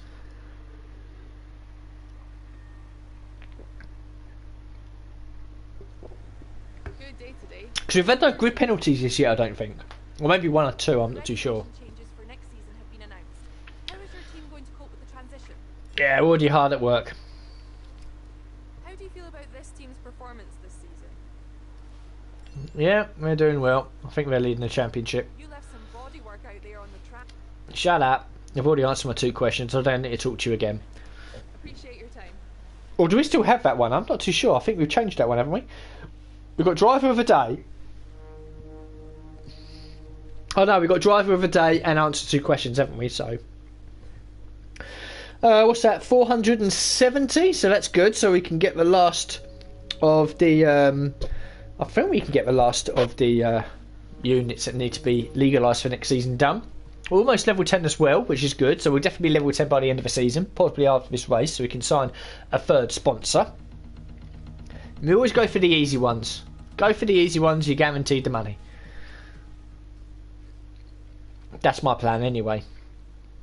We could go for some mental one that pays a weekly, like a weekly cost, but then we'll never hit the target. But I'd rather go for something that's mid-range where we hit the target both, because in the long run with that sponsorship you will accumulate more money, and that's the idea. We need as much as we can to get the facilities up and running, and improve Mick as well, because it is a team. We need to get all that sorted. So let's have a look. We've got 2 upgrades left to do. We can do that one. And have we got enough to do this one? 247. We don't. We need, I don't know what, but yeah, we'll definitely get that done before the end of the season. We won't get any more resource points from now on. It's only in practice. Yes, it's only in practice. So unfortunately, we can get the final one done after the practice in Brazil, but we might not have any resource points to do any upgrades at the end of the season. We'll have to wait and see. But at least we won't lose any of our upgrades. So that's good. That's good going forward. Some teams will take a hit. And it's all about what happens going into Season 2. And what drivers are where. We know that Vettel, we know there's a space at Ferrari and Alfa Romeo with Vettel and Raikkonen leaving altogether. So are they going to promote other drivers? Are they going to bring a couple up from F2? Who knows? But what we do know is that it's now time for the one-shot qualifying here at Mexico. Let's send it.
Took the piss over the curbs, but not a bad lap in general.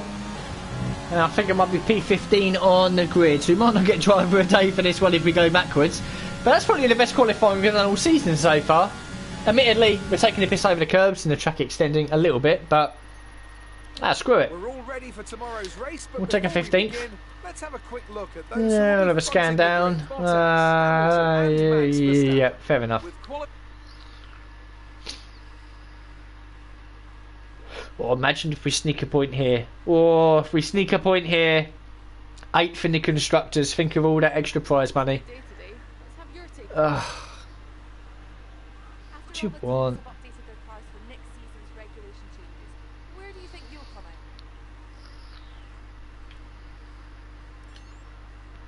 Yeah, we're fine. We're fine. We're good. You'll be on the grid tomorrow.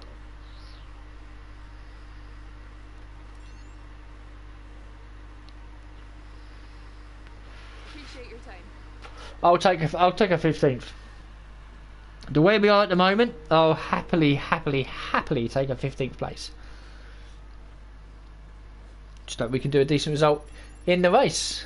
Level 6 acclaim for me. Still level 6 for Mick. Are we level 10 now? We are! We're level 10. We can sign a sponsor after this race. So happy days for that. No resource points for qualifying. You get none for the race as well. So like I said, it's going to come down to the resource points we generate in the final race. And yes, I could do all the practice sessions as quickly as I could to generate as much as we could. We could probably get, you know, quite a bit done. But again, sprint mode championship, 2 max. That's all we'll do. And if we make a mistake, then tough. We have to learn from it. But I think we'll jump up a little bit going into next season. We'll have all our illegal upgrades legalised. Some teams won't be able to do it. We'll have to wait and see, but I'm confident that we'll move up the order just a little bit.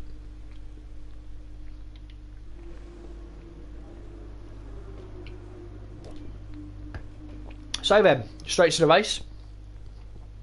Let's not mess about. Okay, I think we might keep it clean. Dive bomb in the first couple of corners. We might be able to gain a few positions.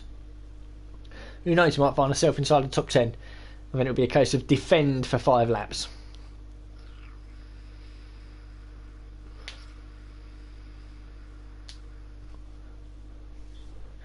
Oh, I'd love to end the season with at least a point. I really, really would. Whether we deserve it or not, probably not. But we'll take it. Off the back of a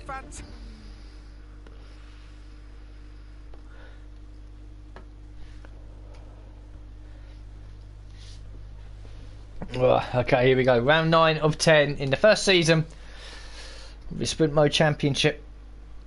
Coming to the conclusion now. Still a lot to play for. A point for Haas, Alfa Romeo, ourselves or Williams will almost guarantee us a P8 in the Constructors. So there's still a lot to fight for. I think we're in the best position to do it with ourselves. Let's see if we can take advantage at the race. Here we go. Behind Verstappen. He must have had a penalty.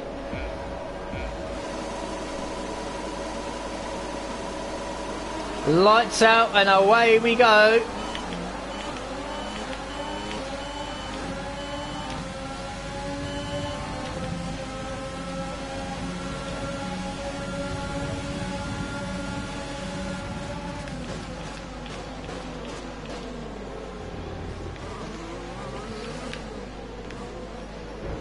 No gap there, no gap.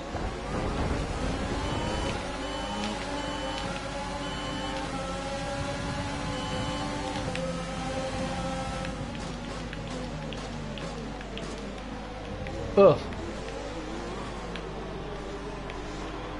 Don't touch me.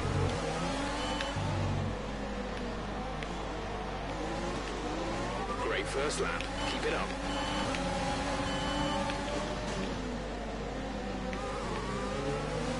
Ah, couldn't get the jump on Albon. But still a decent start, P12.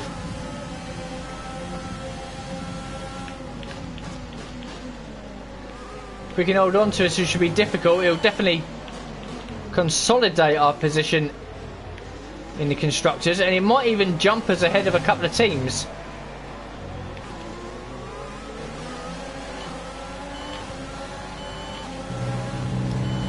when there's multiple teams that are on 0 points, it really comes down to the best position. So if we can hold on to this 12, we might jump ahead of a team or two.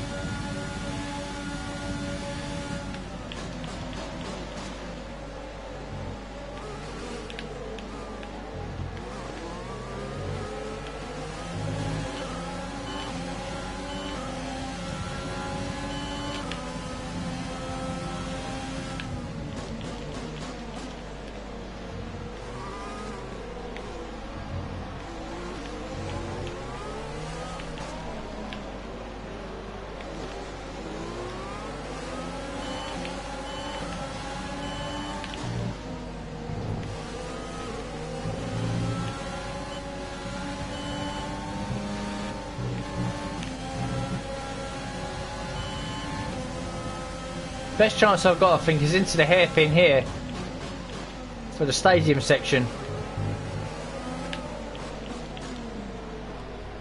Oh.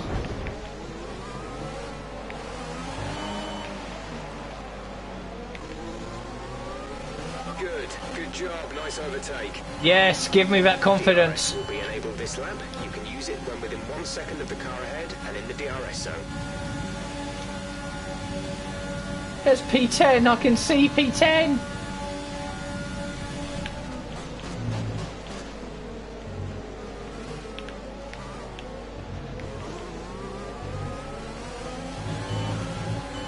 Well, I've got to be careful with my ERS though. I'm already down to half.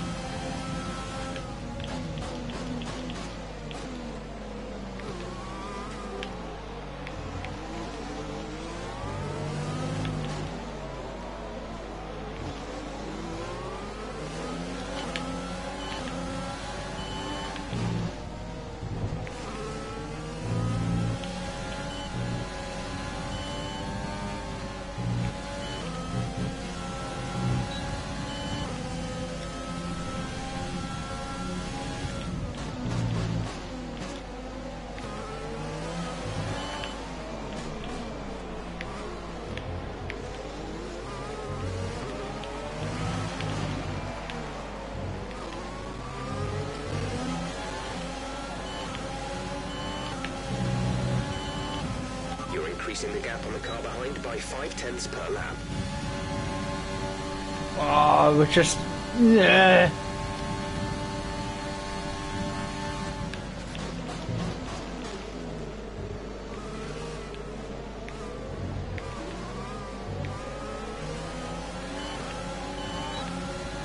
Eleventh might be enough for us.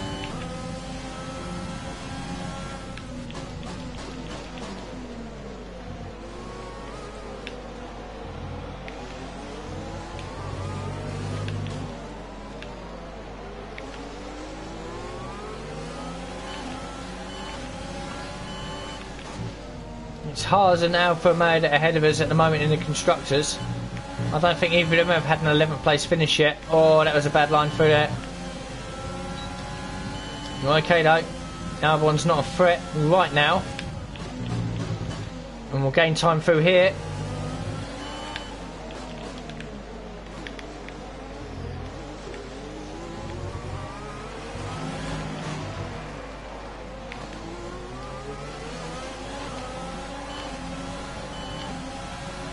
Into the final lap then. We've done well with the ERS. Now we can abuse the fuck out of it.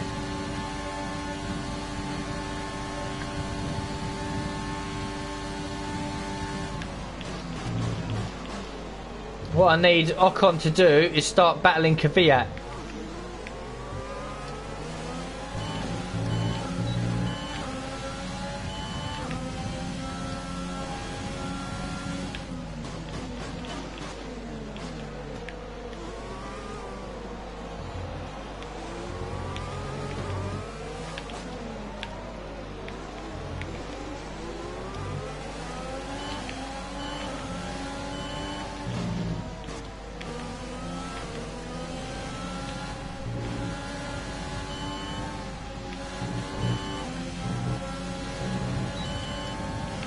It's not going to be enough, is it?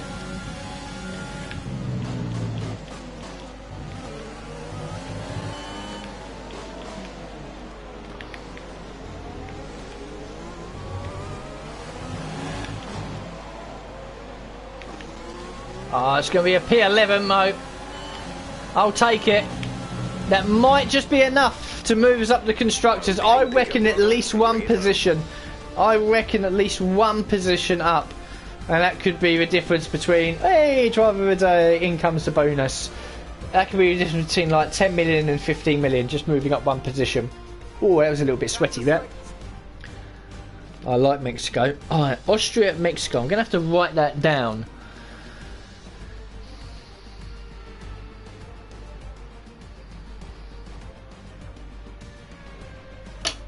And I literally just had. For an excellent performance at the Grand Prix, I'm sure there'll be plenty of wow. celebrations. Bottas, Perez, and Ricciardo podium. And they certainly deserve it. That's a mad one, isn't it? What's going on in the championship? No one's won it yet. So it's going to come to the championship's going to come down to the final race. Not the result, our points. Yeah, okay, that's fine. Oh, 11th place. 11th place. Mick was 18th. Well done. Okay, standings, as the commentator's talking in the background. We are the highest driver without a point. So we got the constructors. Wallop P8. We have jumped up to P8. That is absolutely crucial when it comes to monies. Mercedes have won the constructors. Ferrari, Red Bull are close. McLaren and Renault are close as well. In the drivers, there's 2 points between Hamilton and Bottas. We could be the best of the rest. So yeah. Okay, so, right, hopefully you heard me waffle on whilst David Croft was waffling on. But essentially, unless Haas, William, or Alfa Romeo are getting 11th at Brazil, which is a possibility, we should be 8th in the constructors. So, hopefully, there will be enough. And that will generate quite a bit of money.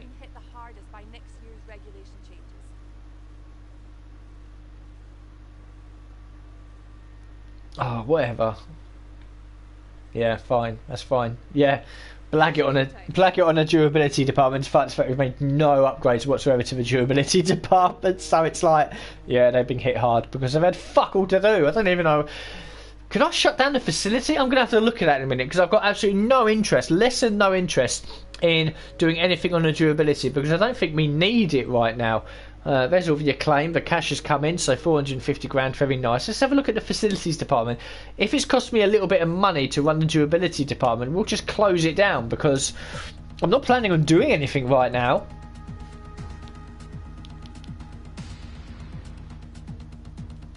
So yeah, if we can save a bit of money and a bit of resource time and whatever over there, then that's exactly what we'll do because I'm not planning on using it. Maybe later in the future, I don't know.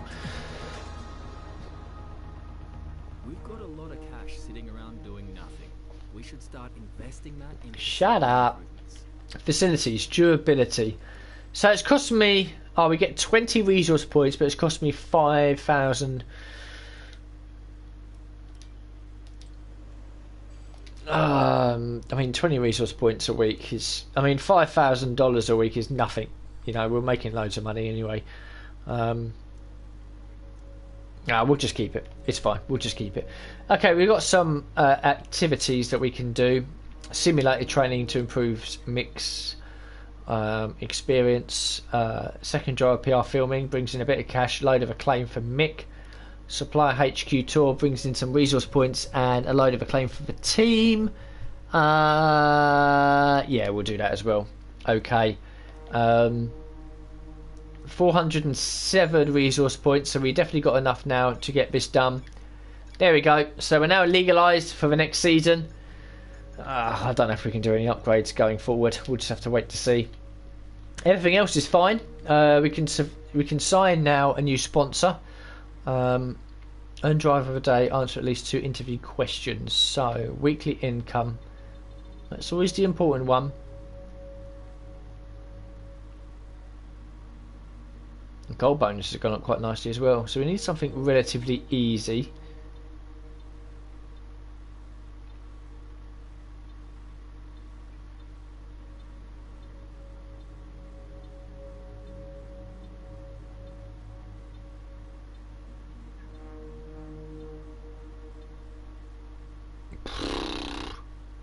Not a lot going on, is there? I've already surrounded myself out. We need something easy. We've already got Zaynetto.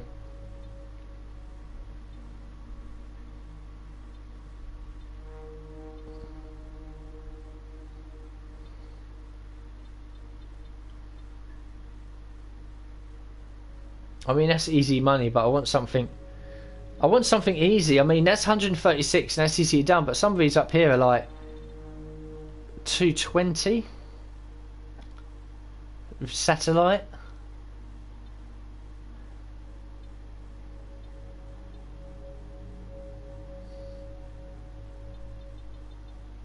I mean, the weekly income is going to be better than the goal bonus, isn't it? Because there's only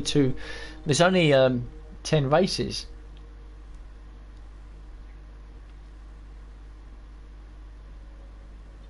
Fuck it, we'll sign with satellite. We'll take satellite on board purely because of the weekly money. So we go to the liveries now and chuck satellite on there. Where are they gonna? So Zaynetto's going to take the front and rear wings. Side pods are going to be from our main sponsor. We'll chuck satellite on this one. 7, 8, 9.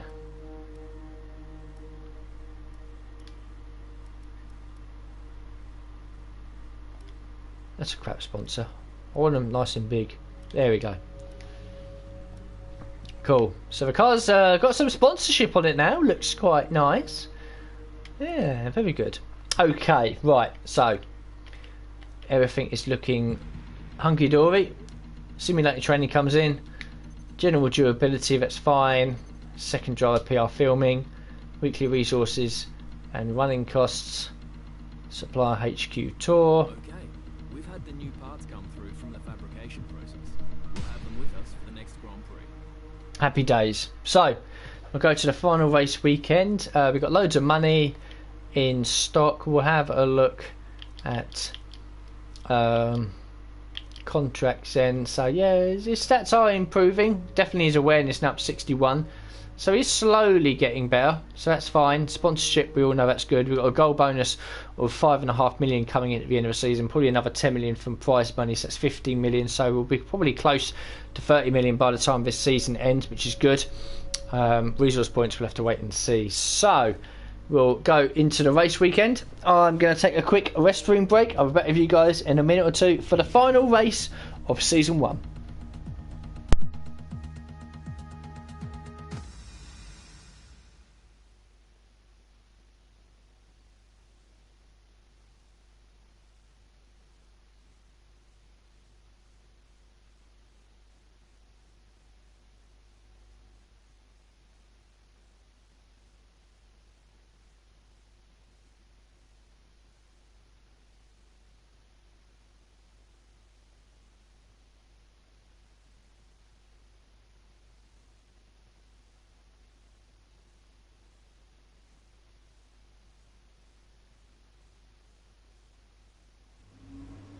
So what have you got against practice sessions?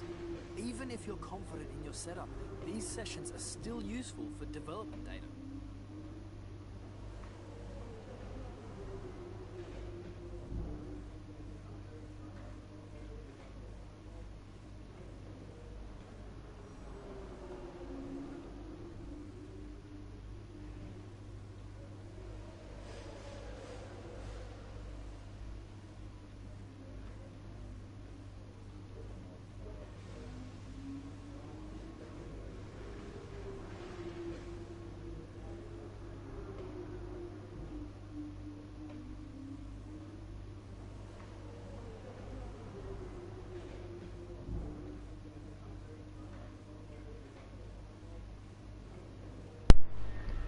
Okay, here we are then, in the garage. It's been an emotional first season. We'll skip to FP3 straight away, then we'll read messages, have a look at what teams have done, blah de blah de blah. Hopefully not too much. I think we might be safe with that Mexico result. Great Mexico result. We weren't really troubled by the cars behind either, so genuine pace there at Mexico. You'll have to remember that going to the next season. The Canada will always remain the same, by the way.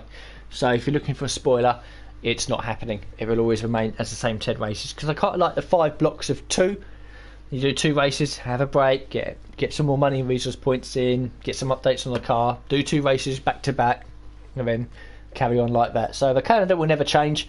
If that bores you or upsets you, then well, oh well. It's my stream, not yours. Right. Ah, shut up. Right, messages. Weather forecast. Okay, dry for the race, but a bit cloudy. That's fine. Got no rivalry at the moment. I'm not really interested.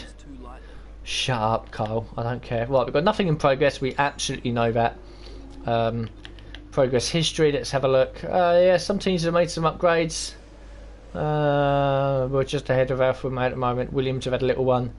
Renault, Ferrari, McLaren are now very close together. And Red Bull have overtaken. Oh, sorry, Racing Point have overtaken Red Bull again. That's fine. As for our units, we know that they are okay. Good, and we know the standings as well. We're 15th. We're the best of the cars for yet to score a point. Both the Simtex, both the Haas, both the Alfa Romeos, and both of the Williams cars. And you can see there that yeah, it's been a difficult one. So let's have a look. Anyone else has an P11? No, Magnussen has 2 P12s. Same for Raikkonen. Grosjean has a 13th. Giovinazzi has a 13th. Okay, so if Magnussen, if either of the Haas or Alfa Romeo cars finish 11th at Brazil, we will drop down the order. So that's okay. We'll just have to wing it and see what happens. But we're going to FP3 anyway. So that's interesting to know then. So if any of them P11, then we will drop down.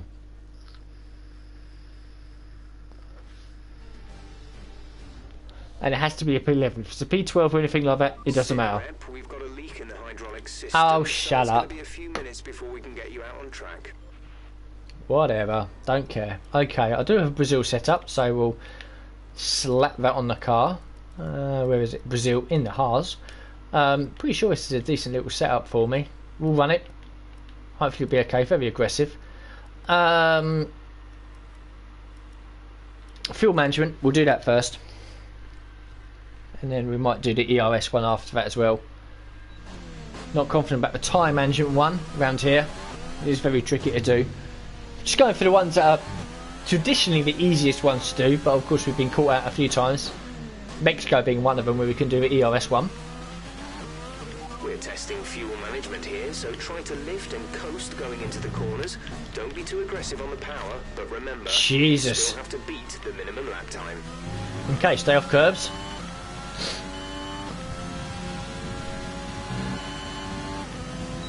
Okay, here we go. Fuel management then. We've done this one plenty of times before with no problems.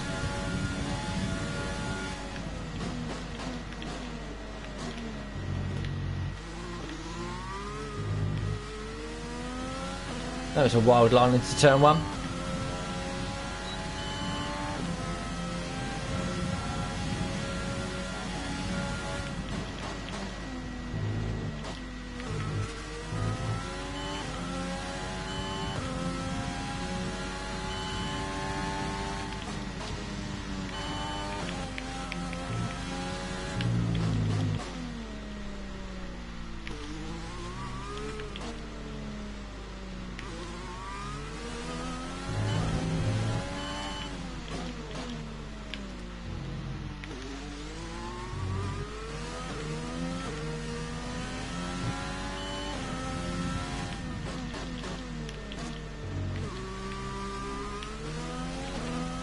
Okay, a bit sideways at the final corner there, but we're gaining time. We're in the purple, so this practice program is complete, which is good. Over the line we go. 1.3 off of Ricciardo's McLaren, or Renault. He's not in the McLaren just yet. That's real life. Come on, Alex, you should know that. ERS management. Let's get that licked into shape.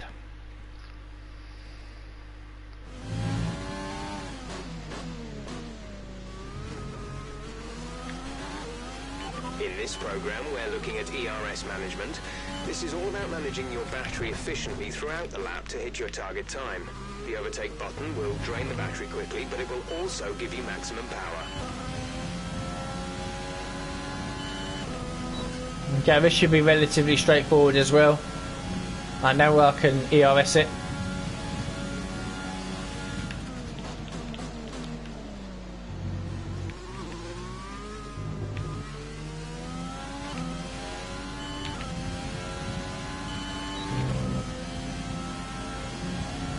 Half a second up.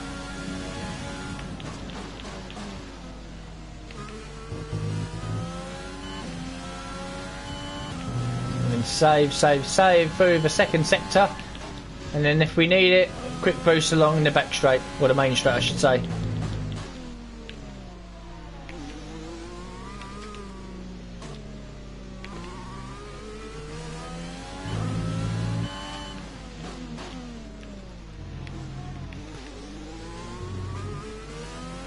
But we shouldn't need it, we're over a second up.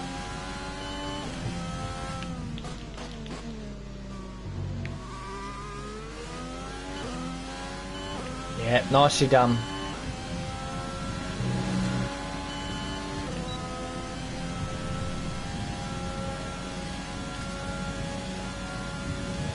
Program complete. Good stuff. Happy with that? Easily done, both of them, which is good. Skip forward to qualifying now, have a look at the results. The session has drawn to a close. Not really matters too much. Let's review our top three. Bottas, Okay. Hamilton, and Okay. Daniel Ricciardo. Okay. What an incredible. We know there's a championship to be decided here as well. There's 2 points separating Bottas and Hamilton, so whoever wins this race gets the championship. Well, things didn't really go your way today. Let's have your take. How did they not? Are you hoping to have your reliability issues sorted out before? Do you think this team are performing as well as they could do? Okay, well, that's the 2 questions answered anyway, so I don't really care from this point onwards. Everything. Just want to focus on qualifying, get ourselves in a decent grid position. I don't think we're at threat from losing P8 in the Constructors with our 11th place that we got in Mexico, but you never know. You never know. So that's, what's that, 510? Something like that? I think it was 510, so that's a nice little amount we've managed to gain there. We'll be able to do a couple of upgrades, I think, once the season is done. Comfortably level 10 now, I claim, after just the first season. In fact, at the end of the season you do get a boost in everything as well, I think. So we might be level 11 or level 12 going into season 2.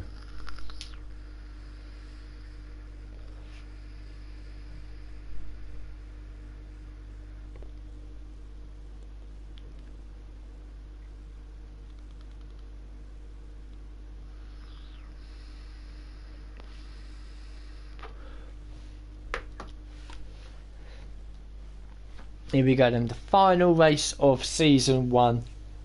It's come along quick. It's come along quick.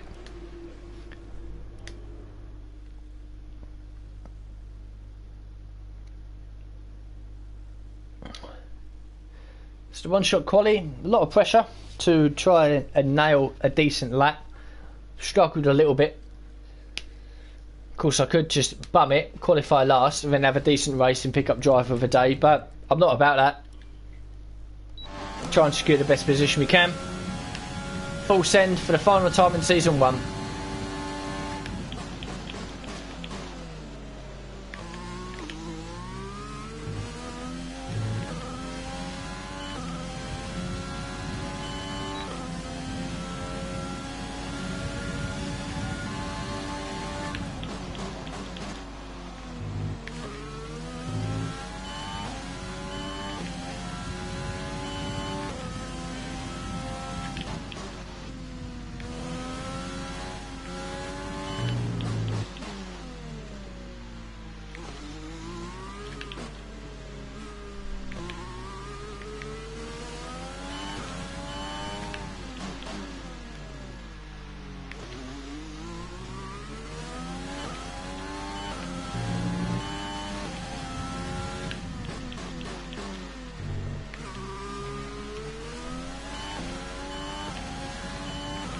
Bit of a slog at the final corner, but we might be good here for a P15.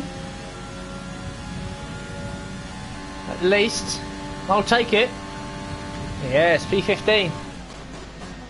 Good. Good stuff. I'm coming on strong at the very end of the season. Fills me with confidence going forward. And with qualifying complete, So Hamilton takes pole, Sainz up into third. Vettel 13th. What? Well, that wraps up qualifying, but don't worry. We'll Yeah, best of the drivers that haven't scored a point. Comfortably as well. So we've got pace here, that's good. We can maybe do a bit of work in the race. Be nice to end the season with at least a point. Can't see that, unfortunately. Team McLean jumps up again, that's fine. We can review that again at the end of the season. 10 minutes from now, I reckon, we'll be at the end of season 1. And then approaching the end of the stream as well. As you're watching this, a like and a subscribe would be appreciated. So it just tells me that you enjoy what I'm doing. But I'm enjoying this career mode, and I'm going to do it, I think, probably right up until F1 2021 drops, at which point 2020 will be deleted off of the system. And then there'll be a load of stuff to do with 2021 coming forward as well. So, we'll talk about 2021 when it happens. Nothing to really pay attention to there. We'll just get on with the race. The 10th and final race of season 1. Oh, a little bit of excitement going into this, because hopefully we can make some improvements going forward into season 2. There'll be small steps. We won't end one season with 10 points and then go into the next season and start dominating the race. It's going to be slow little steps. We never know exactly what might happen, but it's good fun along the way, and it's something to do. It's been a long season, but let's try to end it on a... before the new game comes out. It's been a long season, yeah, sure. Here we go then. Starting P14. Someone has a penalty. Not the best start in the world.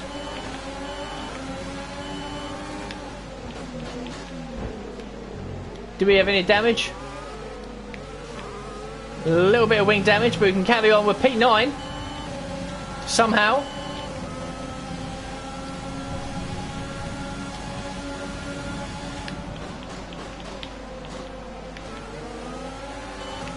So we've got teeny tiny end plate damage. It won't affect us too much, to be honest. And we are 9th. I mean, to be honest, the start was a blur.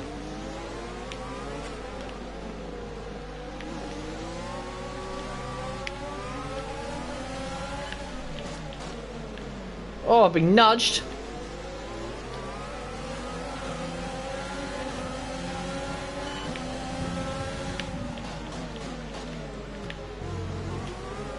Oh, that's not good.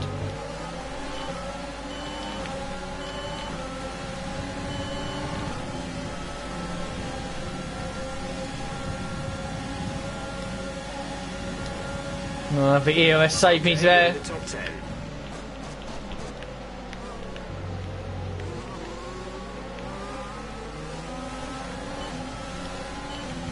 I'm hanging my arse on a ragged edge here.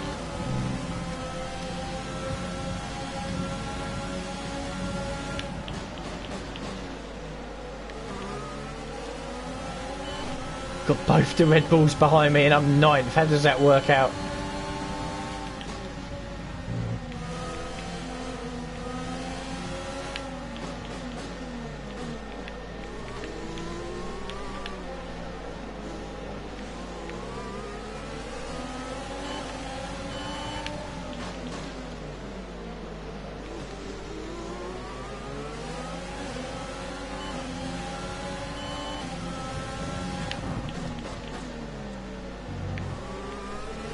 Use your overtake button more. It's time to utilize some of this energy.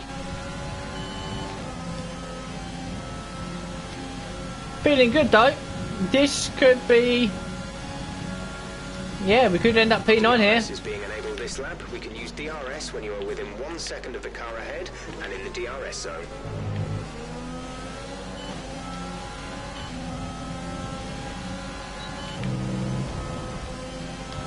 Trying to save a bit of ERS if I can. Oh!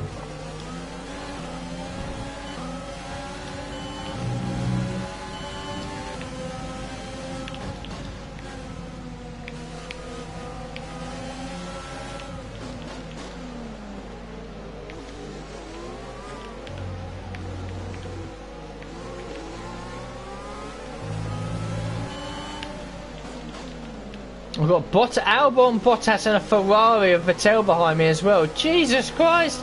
Oh, that means it's good for Hamilton in the championship then. Because he's leading at the moment.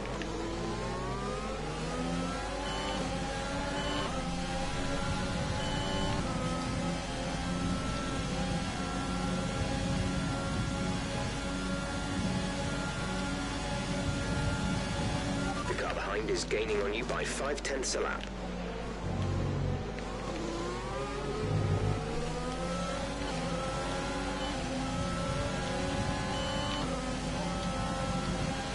Okay, we're good down this straight. That 4 or 5. Goes quick at Brazil. Similar to Austria.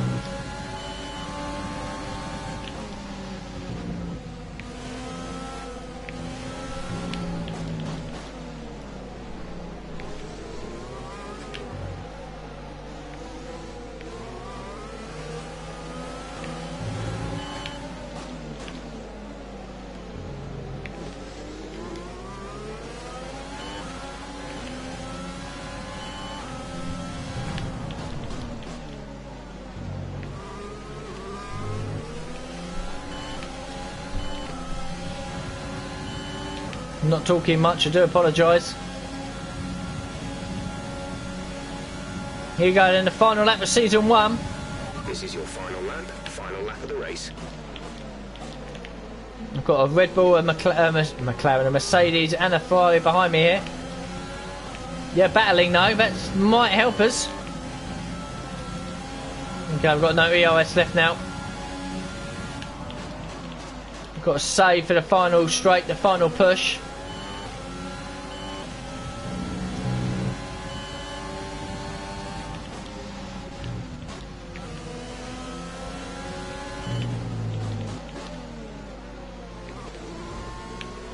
Oh no, no, no, no, no, no, no, no, no.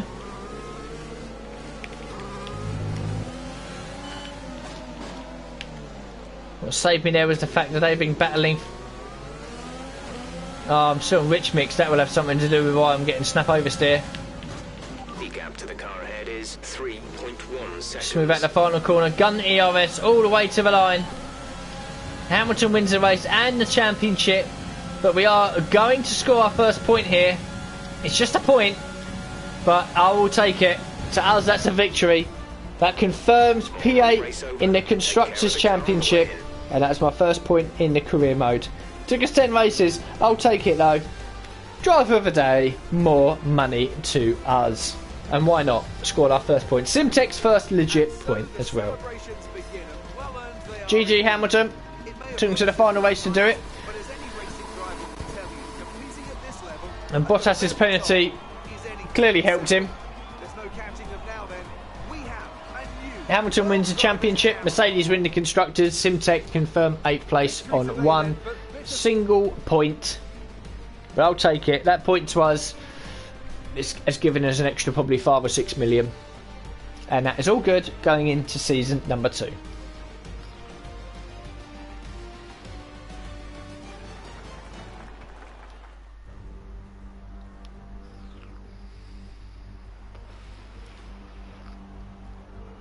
So, Anthony Davidson, who would you rank as Hamilton, Sainz second, Ricciardo third.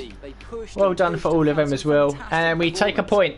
We take a point. Mick Schumacher was last, which is a shame. As for standings, there they all are at the end. I'll let you pause it if you want to have a look. We finish in 15th place with 1 point. And Simtek finish in 8th place with 1 point as well.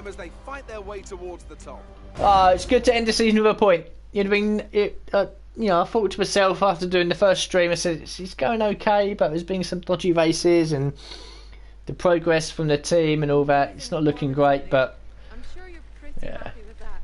to get a point is pretty cool. You were cutting your way through the field during... all underestimated you, didn't we?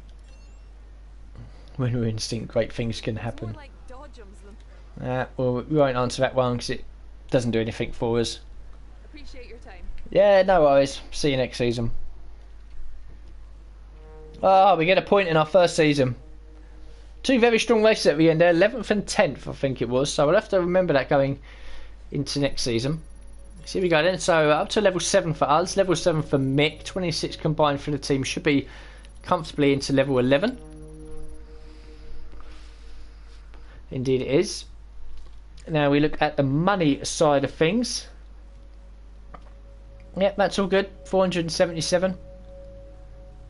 Now we can focus on the end of season, where we get our prize money, we can do some upgrades, and this stream will shortly end then, before we go into season number 2. And for the first season, it's been fun, it's been enjoyable, there's been some difficult moments, don't get me wrong. Belgium and Italy being standout, Australia as well for damage, and I think the third race as well was Zandvoort as well, where we pitted and just cruised around for last. But here we go then. So we've got some activities, we've got some weekly resources and running costs, end of season as well, we find out exactly what's going on. So reaction training for Mick, attend an F1 esports event, sponsored advertisement for the drivers, brings some team acclaim and a much needed money in as well. We've got 4 days, we can do a lot of these actually.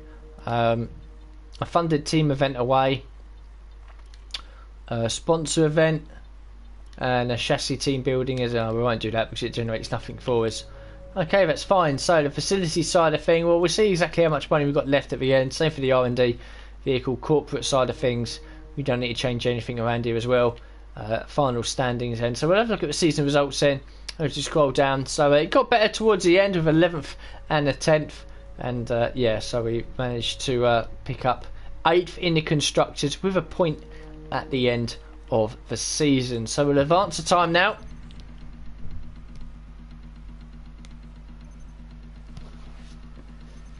Get everything loaded up onto the car if we can. More resource points are coming in, much more money is coming in. The funded team event away. Okay, so we're going to renegotiate with Mick because he's slowly getting better.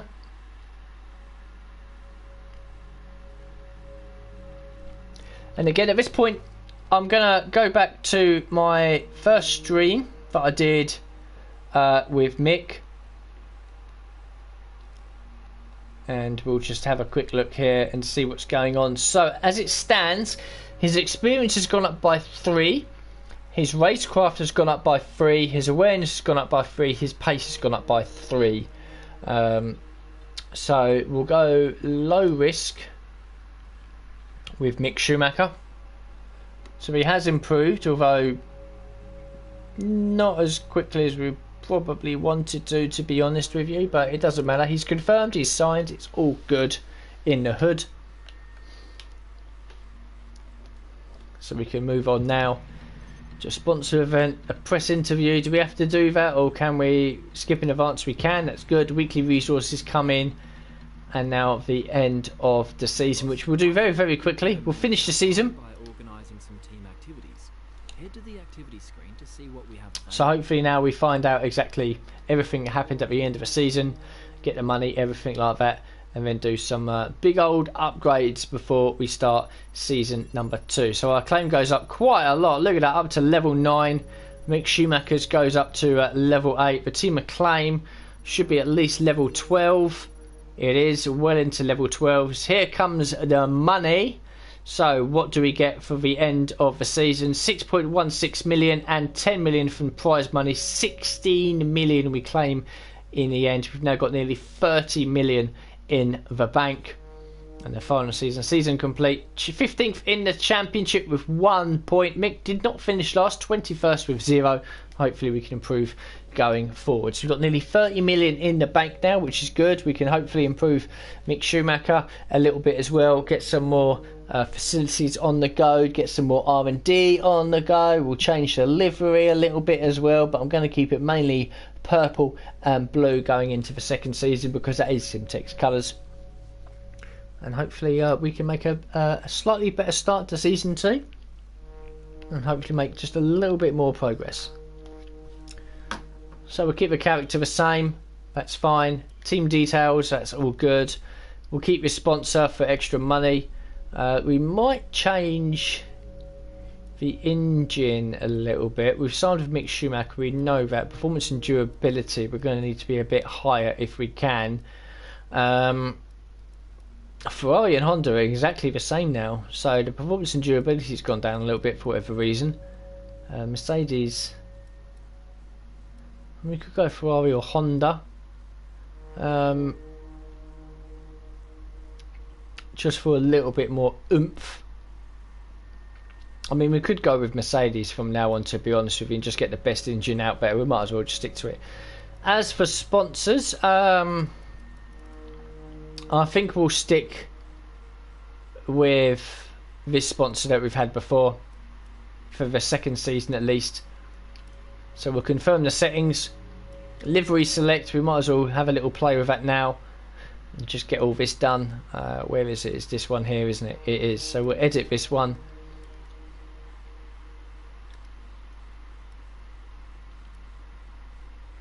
To maybe something slightly different if it stops being so laggy.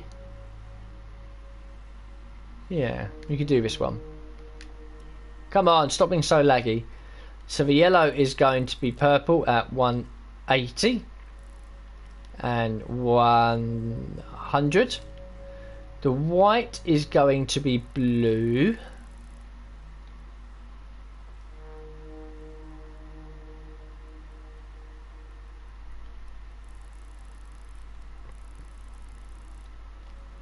At 100.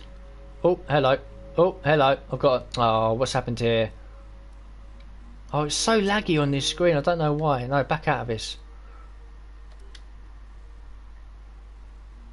Liveries. Jesus Christ, this is difficult. Let me just get this sorted before the end of the episode. Please. I don't know why this page is so laggy these days. Come on, scroll. Fucking hell. It's pissing me off, this.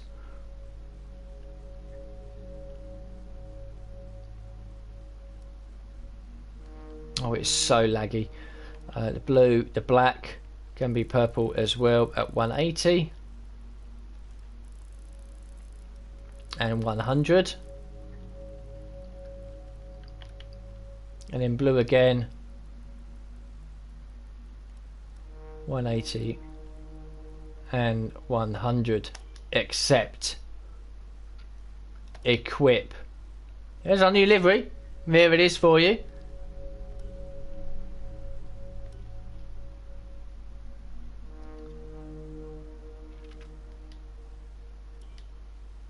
That was hard work, let's be honest. Team badge, yeah, that doesn't change. Team colours, copy of the livery colours, that's fine. And now we can advance. The Saint-Martin races again. Absolutely, so we can advance with that. Can we change the weather? Driver moves on, we know that. We can't change the weather. Okay, that's fine. We can confirm the changes at least. And here we are then at pre-season. So, yeah, probably quite a lot to talk about. We can possibly get some upgrades on the car, although I probably should have done before the end of season. I'm not going to drop any spoilers or anything like that in terms of upgrades or anything like that. In fact, I might have missed a trick. We probably should have done the upgrades before the end of the season.